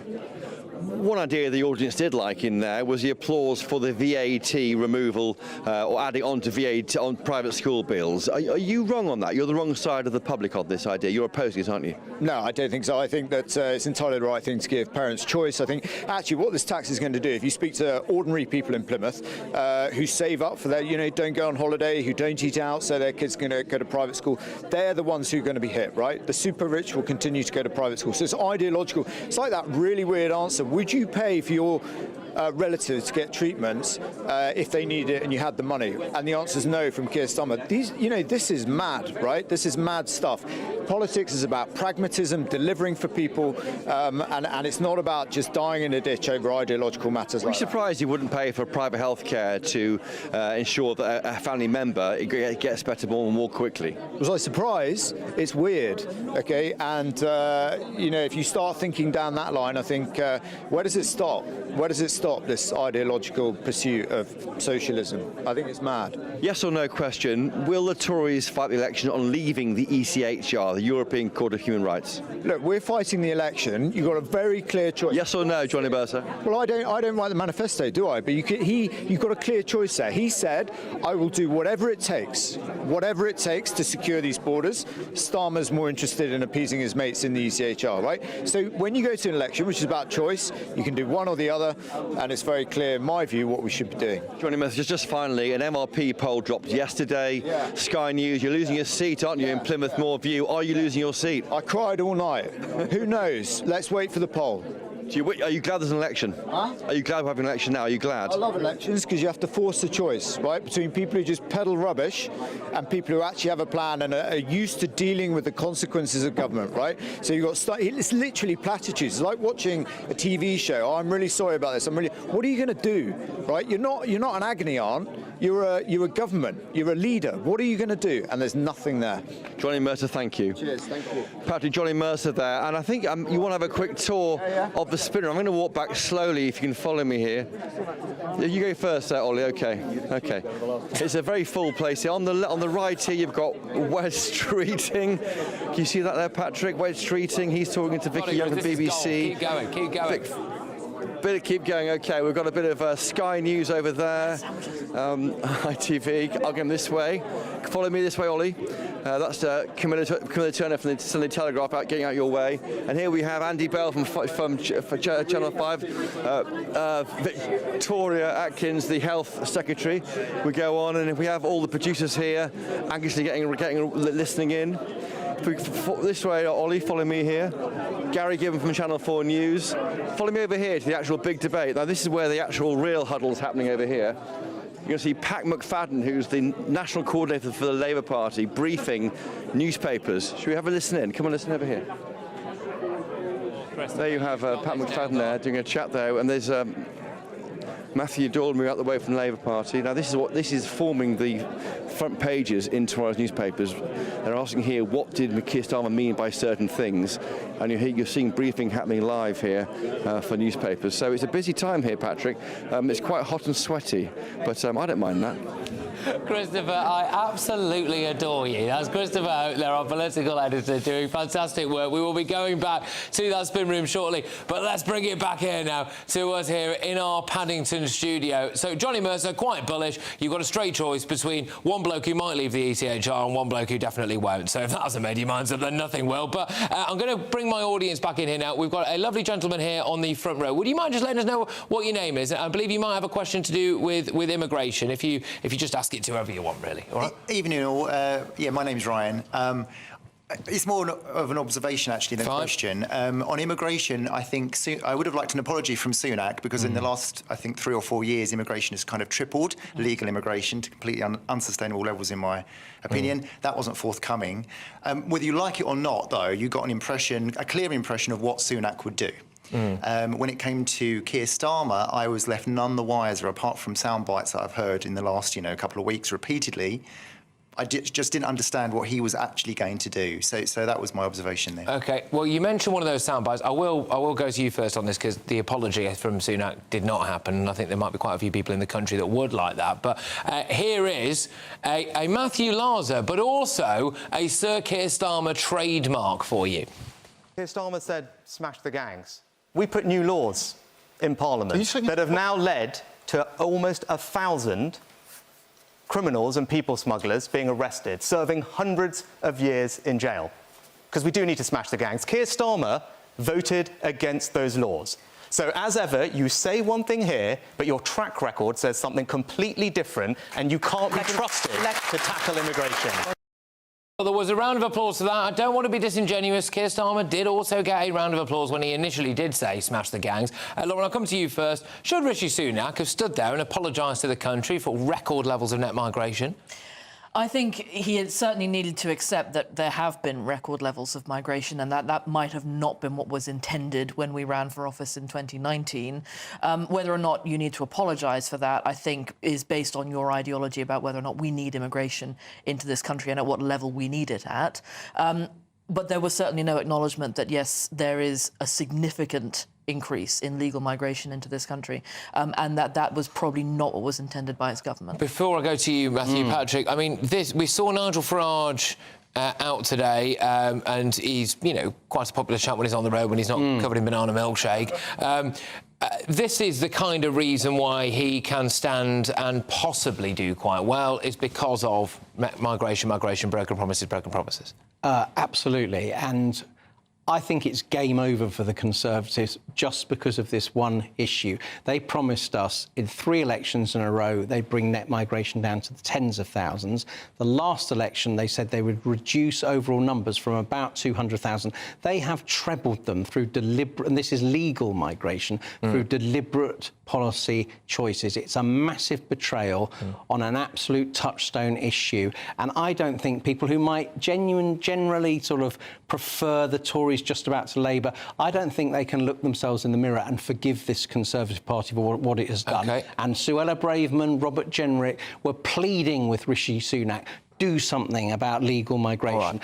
As it happens, Starmer's even worse on illegal immigration. But I'm sorry, the Tories have been in the hot seat. They've completely betrayed us. I'm going to play you shortly a couple of clips from the immigration back and forth. Just in the meantime, while I go to Matthew, could we please get the microphone to our chap in the white shirt at the back here for us? So I'll come to you in a second, sir, if that's OK. Right, smash the gangs. What does it mean? Come on, what does it mean? Smash the gangs. Well, one thing you didn't talk about is the... I think that Keir needs to be on the front foot on this because, as Patrick says, he needs to hammer home the betrayal that the Tories have done, not give fake promises that you can instantly wave a magic wand and bring legal migration down to the tens of thousands, totally hammer home the Tory betrayal and be absolutely clear. For example, Labour has now said that it will reduce the number of work visas. The FT and The Economist, what people might call the global, you know, the sort of globalists, are angry about it, so lean into it. I think sometimes Keir needs to be prouder of what he's actually saying, because in terms of what smash the gangs mean, he didn't use the line that I use with you every week, Patrick, which is that he wants to use terror legislation against the gang masters. But he didn't say that, did he? No, he didn't say it. I'll be telling them he should be saying it next time. Well, right, now hold that thought, sir, because you were the gentleman who put your hand up, I think, when I said who you thought did better, and you said Keir Starmer. So I will come to you, but we are actually going to hear now from a Labour frontbencher. So listen up, everyone, and we'll react to this. Back to Christopher Hope in the spin room, and you've got a Labour big hitter with you, Chris. Patrick, I'm joined now by Jonathan Ashworth, the Shadow Cabinet Office Minister. Jonathan Ashworth, will Labour increase taxes by £2,000 per person? No, absolutely. Why couldn't your boss say that? He did. He said it was absolute garbage. I mean, obviously, Rishi Sunak kept interrupting him constantly. He's clearly a man feeling the pressure, is Rishi Sunak. They call him Tetchy Sunak, don't they, in Westminster? You'll have heard that plenty of times. But no, absolute garbage. It's actually based on an analysis done by a bunch of Treasury special advisors. It's really embarrassing. I used to be a Treasury special advisor. When I read it, I thought, my word, the Treasury special advisors are not what they used to be. It's complete and utter nonsense. Actually, the party that have racked up £71 billion worth of unfunded commitments is Rishi Sunak's party, and people will pay more tax or more on their mortgage as a consequence of the desperate scattergun policies that Rishi Sunak has committed to in the 2 weeks of this campaign. So you think you did OK, do you? Many feel he was under pressure and didn't answer his questions very clearly. Well, he made it very clear that accusation from Rishi Sunak was absolute garbage. Well, I mean, he kept interrupting him, didn't he? But the key thing is this. I think the British public tonight will have seen a strong leader who wants to change this country for the better, that have heard him talking about our plan for the National Health Service, our plan for young people with more schools, more teachers in our schools, with our plan to cut energy bills for good, and our plan to tackle those criminal gangs. And I thought it was really, really powerful when Keir Starmer explained how he was the prosecutor who went after terrorists who wanted to blow up planes over the Atlantic. He prosecuted those terrorists, avoiding a British 9/11. What was Rishi Sunak doing at the time? He was betting against Britain in the financial markets. Rishi Sunak not backing Britain, Keir Starmer defending Britain's security from terrorists. If you had an ill-loved one, would you use private healthcare to make them better? Look, I believe in the National Health Service. You should get the best treatment in the world in the National Health Service. Of course, you don't do it now. And I think I don't. Yes or no question. And I wouldn't pay for an operation in that. Your party's policy is to use private healthcare to clear the backlog. Yeah, free at the point of use for people. So you can buy in from the private sector. It'll be free. But I don't think we should force people to go private. Even though that wasn't the question. Is would you make the choice? And the point the Tories make is that Labour removes that choice for you. No, we don't. Why do we don't remove that choice? Well, if they can, if they would say that you would allow people to choose what they want to do. In the same way with private schools, there was a clause in there for the VAT, the VAT being removed from private schools. That worked in the audience, didn't it? Yeah, I mean, there was a clause in the audience for that one. But no, I mean, we're not abolishing private healthcare. No, not at all, no. Just on taxation, Rishi Sunak said there, as sure as night follows day, Labour will put up your taxes. He's right, isn't he? We have made a very clear commitment. No increase in national insurance, no increase in income tax, no increase in VAT. Every single proposal we put forward will be fully funded and fully costed. We'll explain where every penny piece is coming from. In contrast, Rishi Sunak has racked up, in a scattergun, desperate, chaotic way, £71 billion worth of spending commitments. He won't tell you where the money's coming from. I tell you where the money's coming from. Your viewers, they're going to be paying more in tax and more on their mortgage if Rishi Sunak gets 5 more years. What's confusing for viewers might be that you're against the Rwanda plan, but you're in favour of third country processing of migrants. How do you explain that? Well, we've never been against third country processing. The Rwanda plan isn't third country processing, isn't it? Is it? It's sending people to Rwanda after we've processed them. And of course, it doesn't work. It costs £500 million. It'd be cheaper to put people up in the Ritz in Paris than this plan. It's not working. And now, Rishi Sunak promised to stop the boats. You know how many people have crossed the channel since he made that promise? 40,000. The only reason he's having this election now because he doesn't want to summer and more boat crossings. People know what he's up to. They've sussed him out. GBNews viewers have definitely sussed him out. That's why Rishi Sunak was feeling so under pressure today. Jonathan Asher, thank you there. And have your viewers sussed him out, Patrick? Look, fantastic stuff. Thank you very much again, Chris and Jonathan. Right, OK, so just in case you flicked over and you wonder what the heck is going on, there was a leadership debate, 9 till 10 p.m. Yes, I'm sure you probably watched it. Well, what I decided to do here was find some wonderful people, just ordinary members of the public, who were going to sit here with us and watch that and just make their own minds up about it. So we are having our very own people's verdict here. As you can see as well, I've got my wonderful panel with us, and we're going to be going in and out of that spin room throughout the course of the evening. Just before I take a question here from a chap in the audience who did say that he thought that Keir Starmer won that debate, I am just going to play you a little clip of what I thought was quite a bizarre thing that Keir Starmer said about private healthcare and when he would or would not, crucially, use it. So let's just have a little listen to this, remind ourselves. Absolutely no if your loved one was on a waiting list for surgery. No. Thank you very much. I don't use private health. Okay. I use the NHS. That's where my wife works, in one of the big hospitals. As I say, it runs through my DNA. OK. I mean, essentially, there was the quite bizarre implication there that Keir Starmer, who is a millionaire, OK, would not use private healthcare even if a relative was gravely unwell. You can believe that or not, I suppose. Now, my gentleman at the back here, you thought Keir Starmer won that debate. I will say the breaking news that I'm just getting now is that a YouGov poll has emerged that shows Rishi Sunak has won the first TV debate. According to YouGov Snap poll, 51 to 49%. So there we go. Lovely stuff. That's what I said, a score draw, basically. 51 to 49%. OK, why do you think Sir Keir won?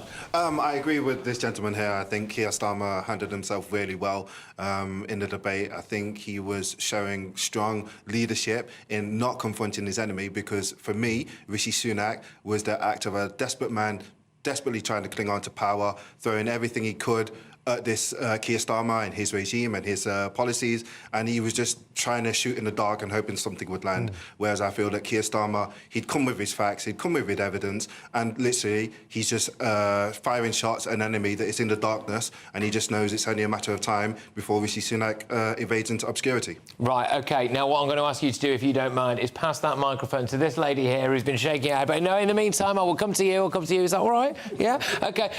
Do you agree with that, what our gentleman's just said there, that you thought Keir Starmer had better facts? And I think you were alluding to one of the things that happened in this debate was that Keir Starmer would never really look at Rishi, and I think you think that's because he was a bit beneath him, right? How did you see that going? Do you agree with what he's just said there? No, not at all. He didn't answer one single question in any way, shape or form.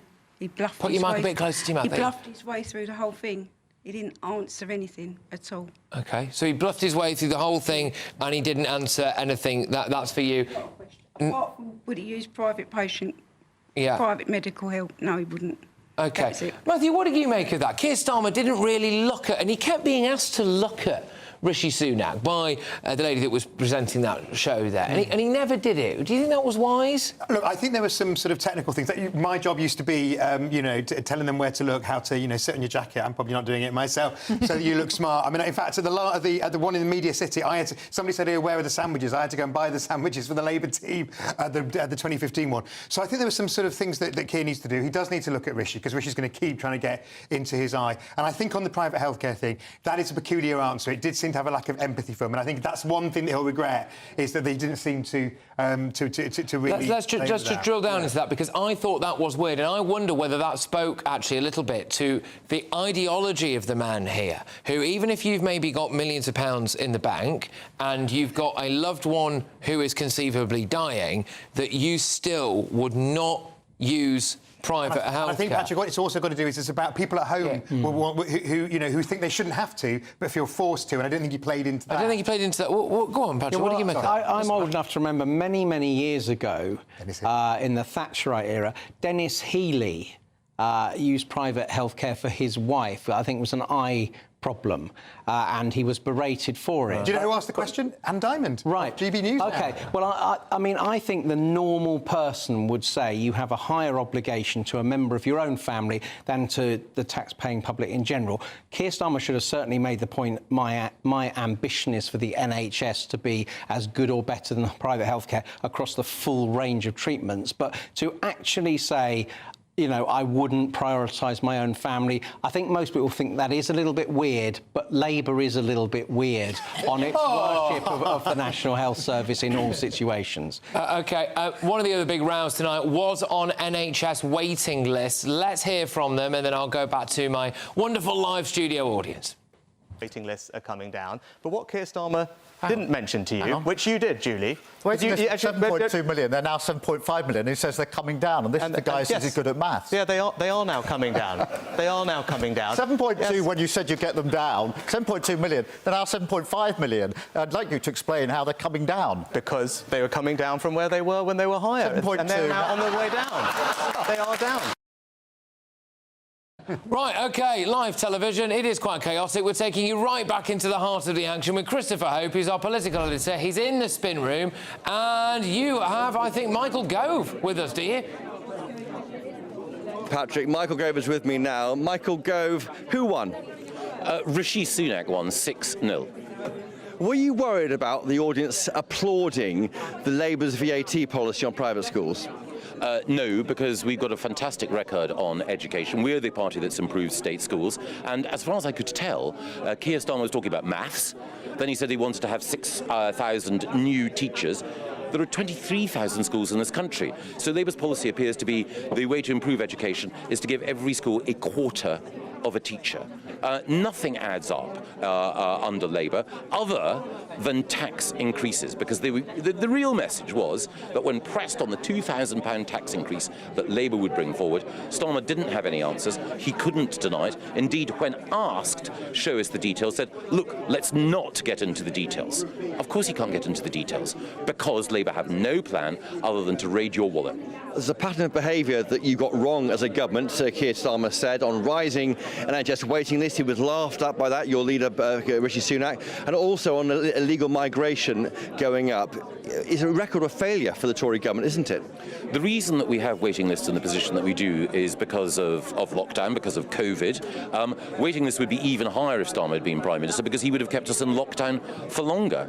And on migration, Keir Starmer has been a consistent advocate of an open borders policy. And again, if you want that, if you want migration to be higher, then of course vote Labour. That is absolutely what you should be doing. But during the course of this debate, when he was asked about processing migrants in a third country, Keir Starmer indicated that he might be open to that. Then he realised he was endorsing our policy, and he retreated again.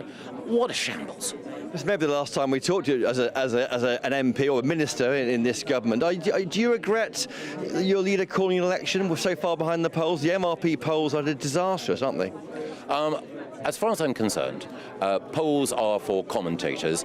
Debates are where leaders clash. And in this debate tonight, we saw that Rishi Sunak is a Prime Minister with a clear plan and bold ideas, and that Keir Starmer has no plan at all other than to increase your taxes. Do you worry that no one's listening to your policies? They are bold policies, Labour offering change but no change, but no one's listening.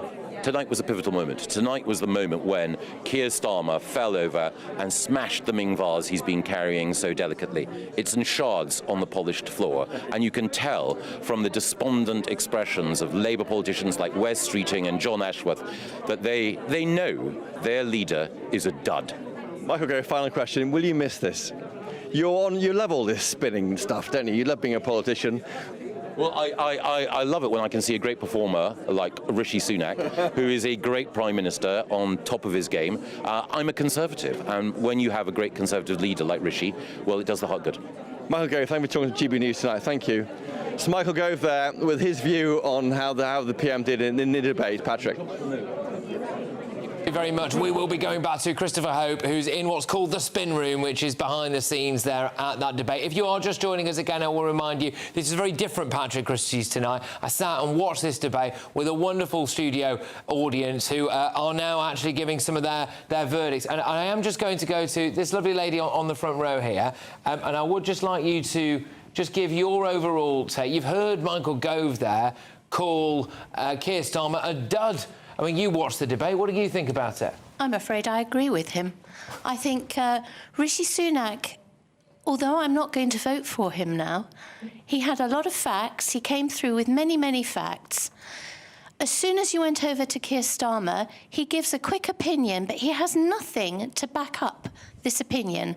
And not in the debate this evening, but whenever he's asked, where are you going to get this money from for XYZ, it's always from the non-dom, reversing the non-dom. That non-dom thing is paying for so much. I am concerned.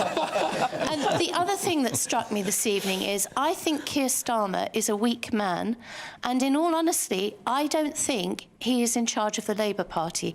I think Angela Rayner is. And I think if he wins, I don't think he'll be Prime Minister for long. Ooh. And I think he showed his weakness this evening.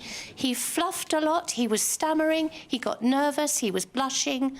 He's not the right man. All right, well, I think thank you very much for that. It was a really, really good comments there. Matthew, I think I'll probably better let you come back to that. Yeah, I mean, I think that's really interesting in what you say. I think Keir does need to be more determined in his next performance, and we saw Jonathan Ashworth, my old flatmate actually, who gave a very determined performance there. And I think that for the next one, which will be absolutely crucial, Keir needs to fight back, because one-on-one he's a very passionate individual and a very confident individual. He's got a great track record as Britain's chief prosecutor, but that needs to come out. I think he does need to be more confident in the performance, certainly. OK, now I'm going to play a little clip for you, and it's to do with the ECHR. This has been a very, very clear battleground, the ECHR, OK? So, you know, is Rishi Sunak actually going to pull out of it? Do we need to pull out of it? Keir Starmer, well, he's been pretty consistent that he's not going to do it. Let's just hear what was said tonight about the ECHR. I'm forced to choose between securing our borders and our country's security or a foreign court. I'm going to choose our country's security every single time. If I'm Prime Minister, we will not pull out of international agreements and international law, which is respected the world over. Right, OK, so clear distinction on the ECHR there. Now, if you were watching, and thank you very much if you were, by the way, at 9 o'clock, you will have heard a gentleman who was in the back room watching this debate with me say that what he really wanted to hear was some strong stuff from Rishi Sunak on the ECHR. He now has the microphone in his hand. Did you like what you heard? Good evening. Yes, I liked a bit of what I heard. I felt it was more of an ultimatum or sort of threat to leave the ECHR. He said he'd actually prioritise the UK security first ahead of an international court, which isn't quite the same thing. I mean, it's good. I don't think it'll shoot the reform fox, one of the foxes, but I think it's a good start. Starmer, on the other hand, just kind of waffled about globalist stuff, which I didn't like very much. OK. Now, you former Conservative Special Advisor, would you have advised Rishi Sunak to have been stronger on the ECHR? I think it's very hard to be stronger on the ECHR without committing yourself to something that is really huge in advance of a manifesto launch, which is, you know, coming in, I think, the next 4 days or so. But a manifesto that's signed off by everybody could include something like that. I don't think it will, but it could, conceivably. Doing that on your own in a one-on-one leader debate is probably not the right place to do that. So I think he's probably hedged as much as he can. I also think the Rwanda legislation was pretty bad.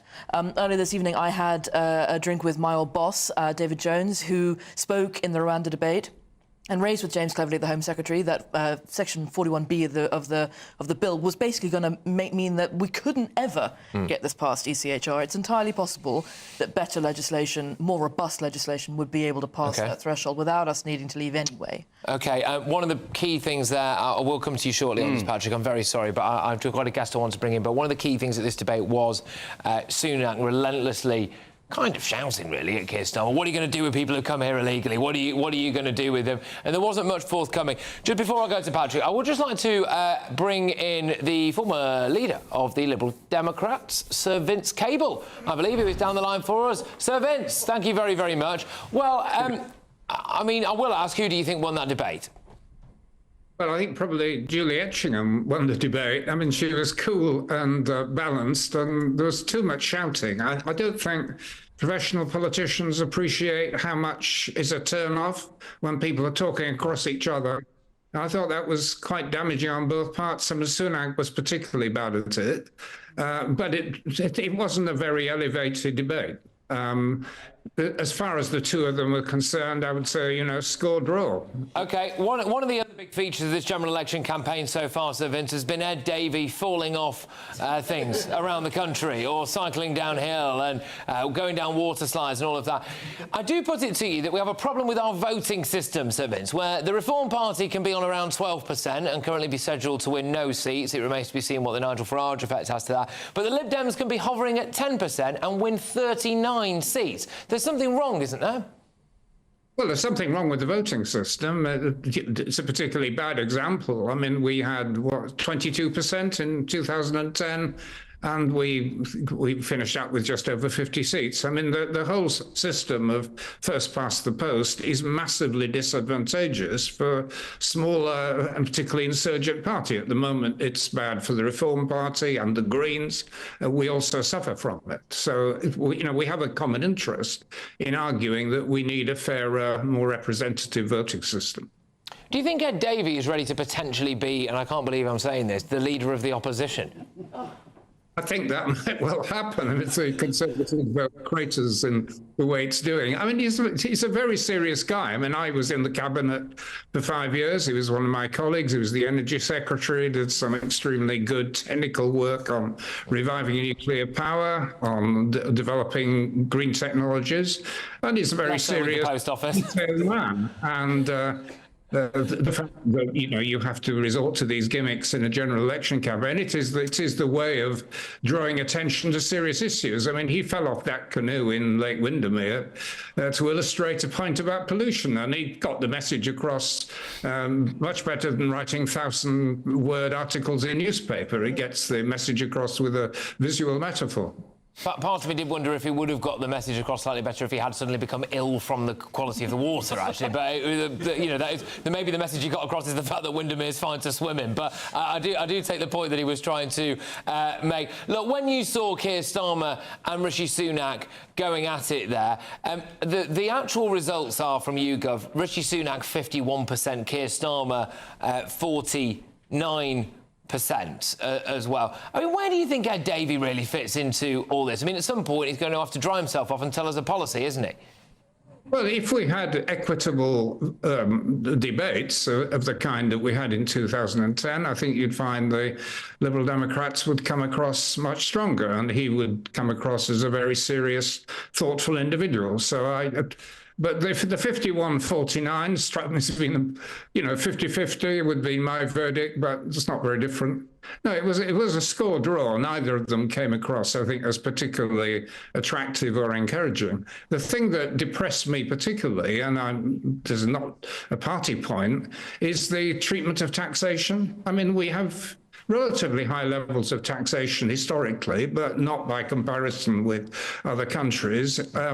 Most objective analysts believe whoever is the next government, Tory, Labour, Lib Dem, anybody else, there is going to be a very substantial increase in taxation. Yeah. And there's no other way that the public finances can be sustained. And the fact that, you know, the two leading spokesmen are assuming that this is not going to happen, you know, Sunak's going on about the £2,000 tax burden, entirely fictitious. I mean, I don't know where that number comes from. It's just misleading the public, because we are heading a very difficult period where the public finances are under enormous pressure. And frankly, I think we're expecting the parties to be a bit more honest with us about the fact that more taxation is going to come, whoever's in government. OK, look, Sir Vince, thank you very, very much. Now, Sir Vince Cable there, the former leader of the Liberal Democrats and the business secretary. I have a gentleman on the front row here who's been itching to ask a question for a little while, but I will come to you, sir, so hold that thought. But now we are going back, because Christopher Hope has got the Shadow Health Secretary with him, Wes Streeting, I believe. Christopher, earning your money tonight. What's going on?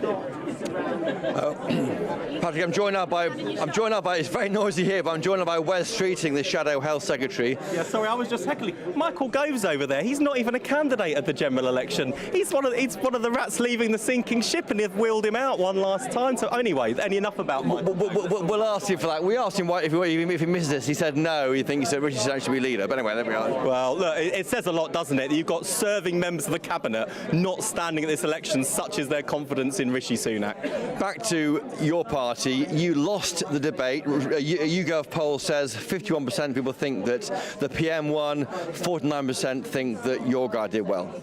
Look, I think that in that debate, the best moments for Labour were where Keir set out Labour's policies, how we will pay for them, the fairer choices we will make, and the fundamental point that when it comes to the chaos we've seen with the Conservatives, the only way to bring it to an end is change with Labour, and that's where Keir got the strongest response. For Rishi Sunak, his big problem is his best line was also the barefaced lie. We're not going to increase income tax, we're not going to increase national insurance, we're not going to increase VAT. Every single Conservative Prime Minister since Mrs Thatcher, you know, Thatcher, Major, I think Cameron and Sunak, they've all increased VAT. It's their favourite, Tory's favourite tax, VAT.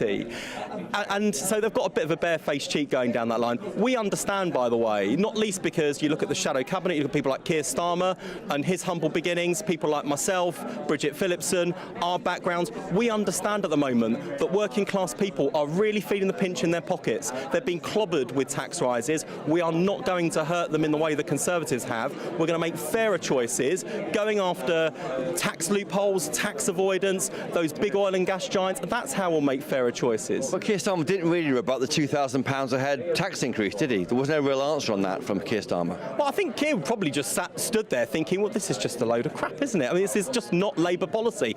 And when people see Labour's manifesto, they will see that the promises we make are promises promises we can keep and promises the country can afford. Every single policy will be fully costed and fully funded, and not a single one of them involves an increase in tax on working people through income tax, national insurance and VAT, those things that really hit working people the hardest, the taxes that they've chosen to put up in recent years to pay for their clothes. But you will tax pensioners, won't you? You will ensure the state pension will be taxed after 2028.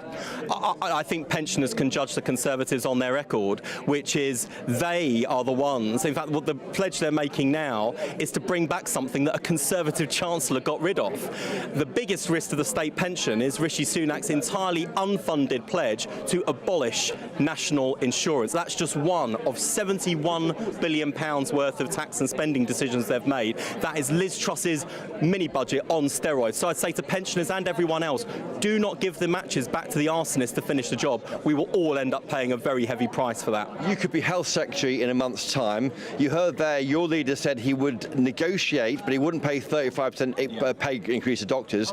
You'll be in the room. What will you offer them? Well, I'm not going to negotiate live on air, and I wouldn't do that if I was the Health Secretary either. We do need to move, not just on pay, but on a whole range of terms and conditions that junior doctors are really suffering under. I've been honest with them this side of the election that 35% is not something we can afford, because I wouldn't want to make a promise now and then let people down the other side of the election. But given their failure, we've got to get back round the table. We've got to end these strikes, and that will be one of my earliest priorities. Wes Streeting, thank you for joining us today. Thank you for joining us. Wes Streeting there with his answer there. He's a busy man, but he used one swear word, but please forgive us, it is nearly 11 o'clock at night. That's all right, Christopher. We will forgive everybody. Thank you very much. That's Christopher Hope there, our political editor. Right, so if you're just joining us again, we are here on a very special Patrick Christys now. I've got a wonderful panel with me. I've also got a fantastic studio audience who were clustered together around a table with me earlier on watching these debates live. And there's a gentleman here on the front row, and I think you would quite like to talk a bit about, was it some of the green policies that were mentioned at this debate? Is that right? Yeah. Go on, what are your thoughts? Well, I'm sick to death of being pummeled with it all the time. They keep promising it's going to... Just put your mic close to your mouth. It's going to raise jobs. Well, where are they going to come from? And if it's so brilliant, why are we subsidising it? OK. Why are we... there's one question I would like to ask. That's nothing to do with it. So you've got a glint in your eye here. So I wonder what's about to happen. Yeah. Go on. During the COVID, they printed so much money, didn't they? Quantitative easing all the time. Now I want to know where that money goes. Oh, well, don't we all? Don't we all? Yeah, that's a good question. Yes, absolutely. Where does it go? OK. Well, Patrick, I'll start with you. Go on the green stuff first, maybe.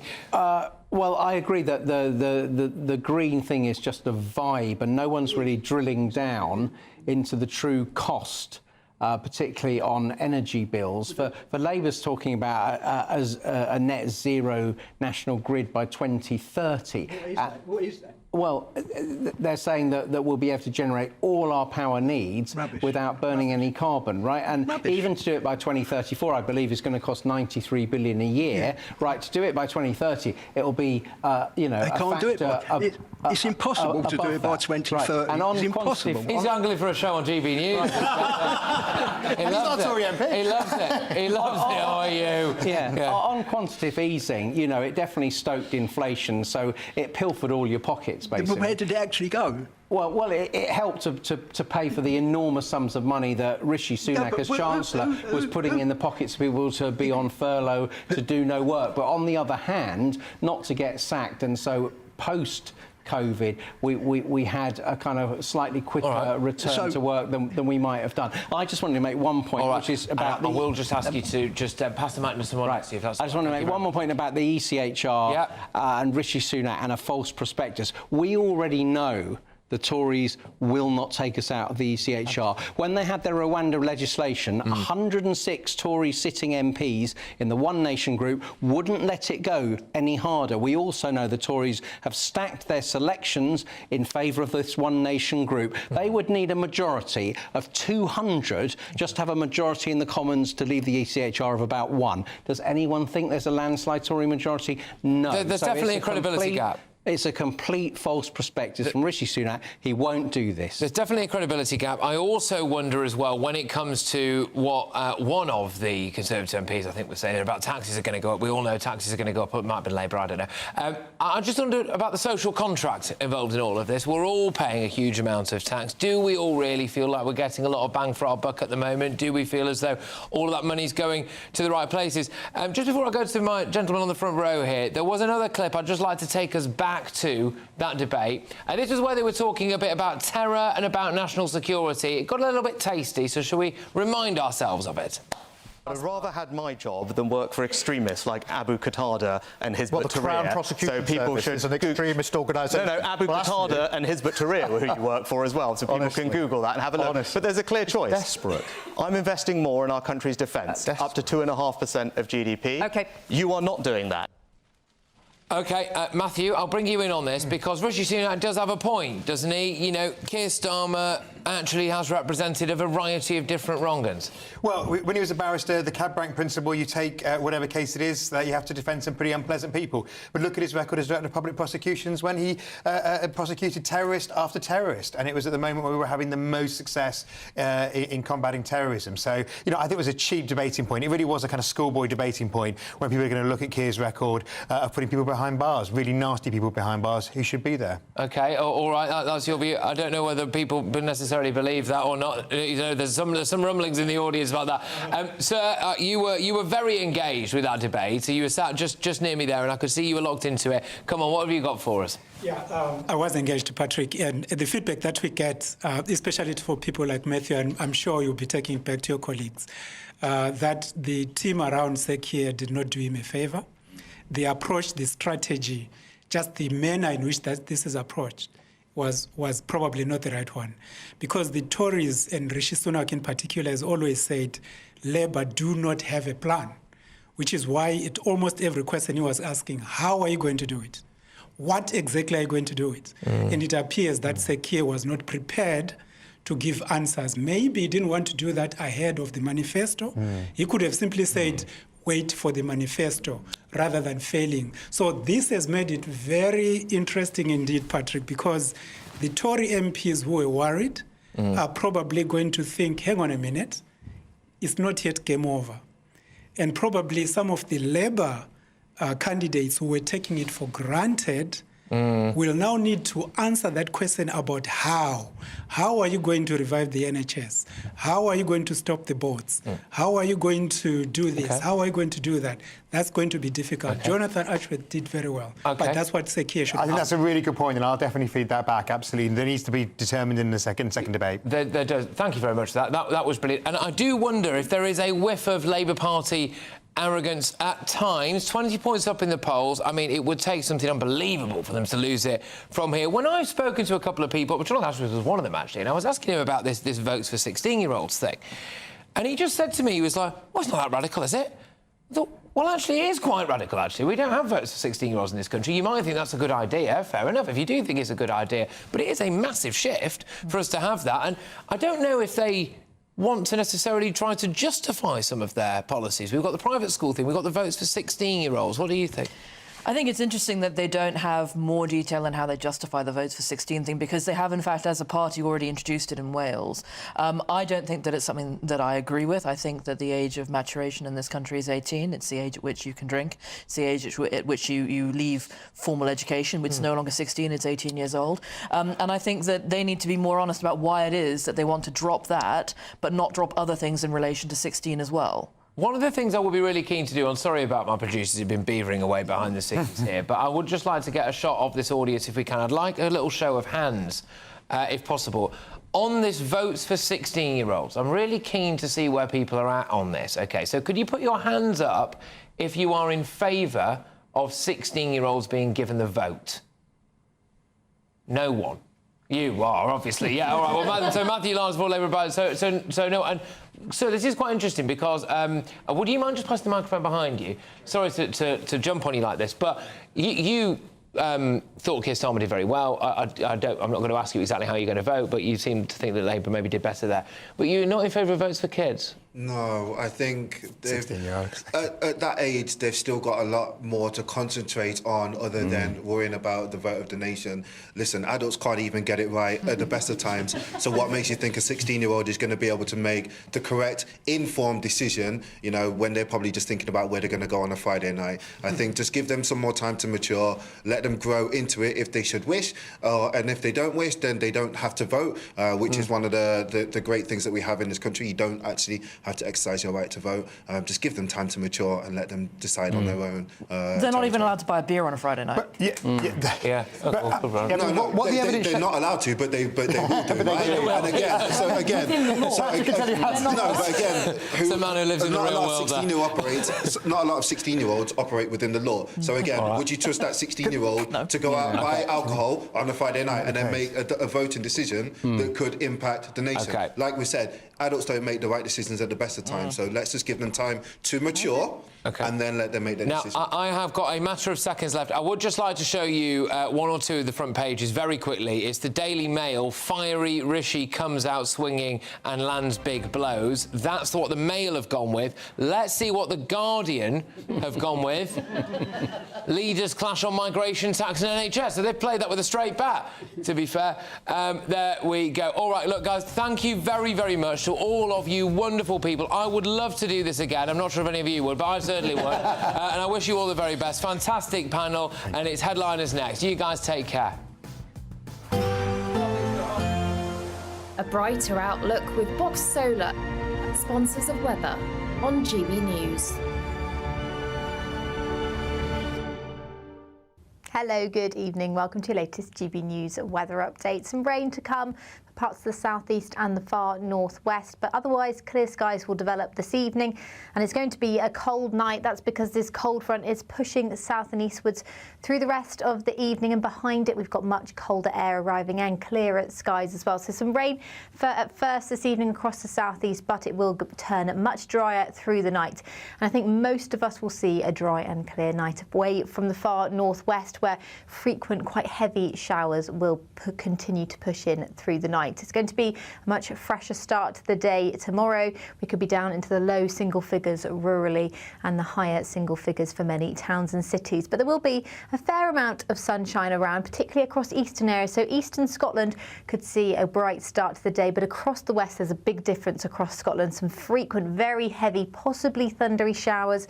There's a risk of some hail, possibly some hill snow across Scotland as well. Showers will continue to push into parts of northwest England, North Wales as well, but the further south and east you are, the more likely you are to stay dry through Wednesday. And I think it will stay fairly bright, particularly across the south coast into eastern areas of England as well through the day. There is a risk of the odd shower developing into more central areas of Wales, parts of the Midlands possibly.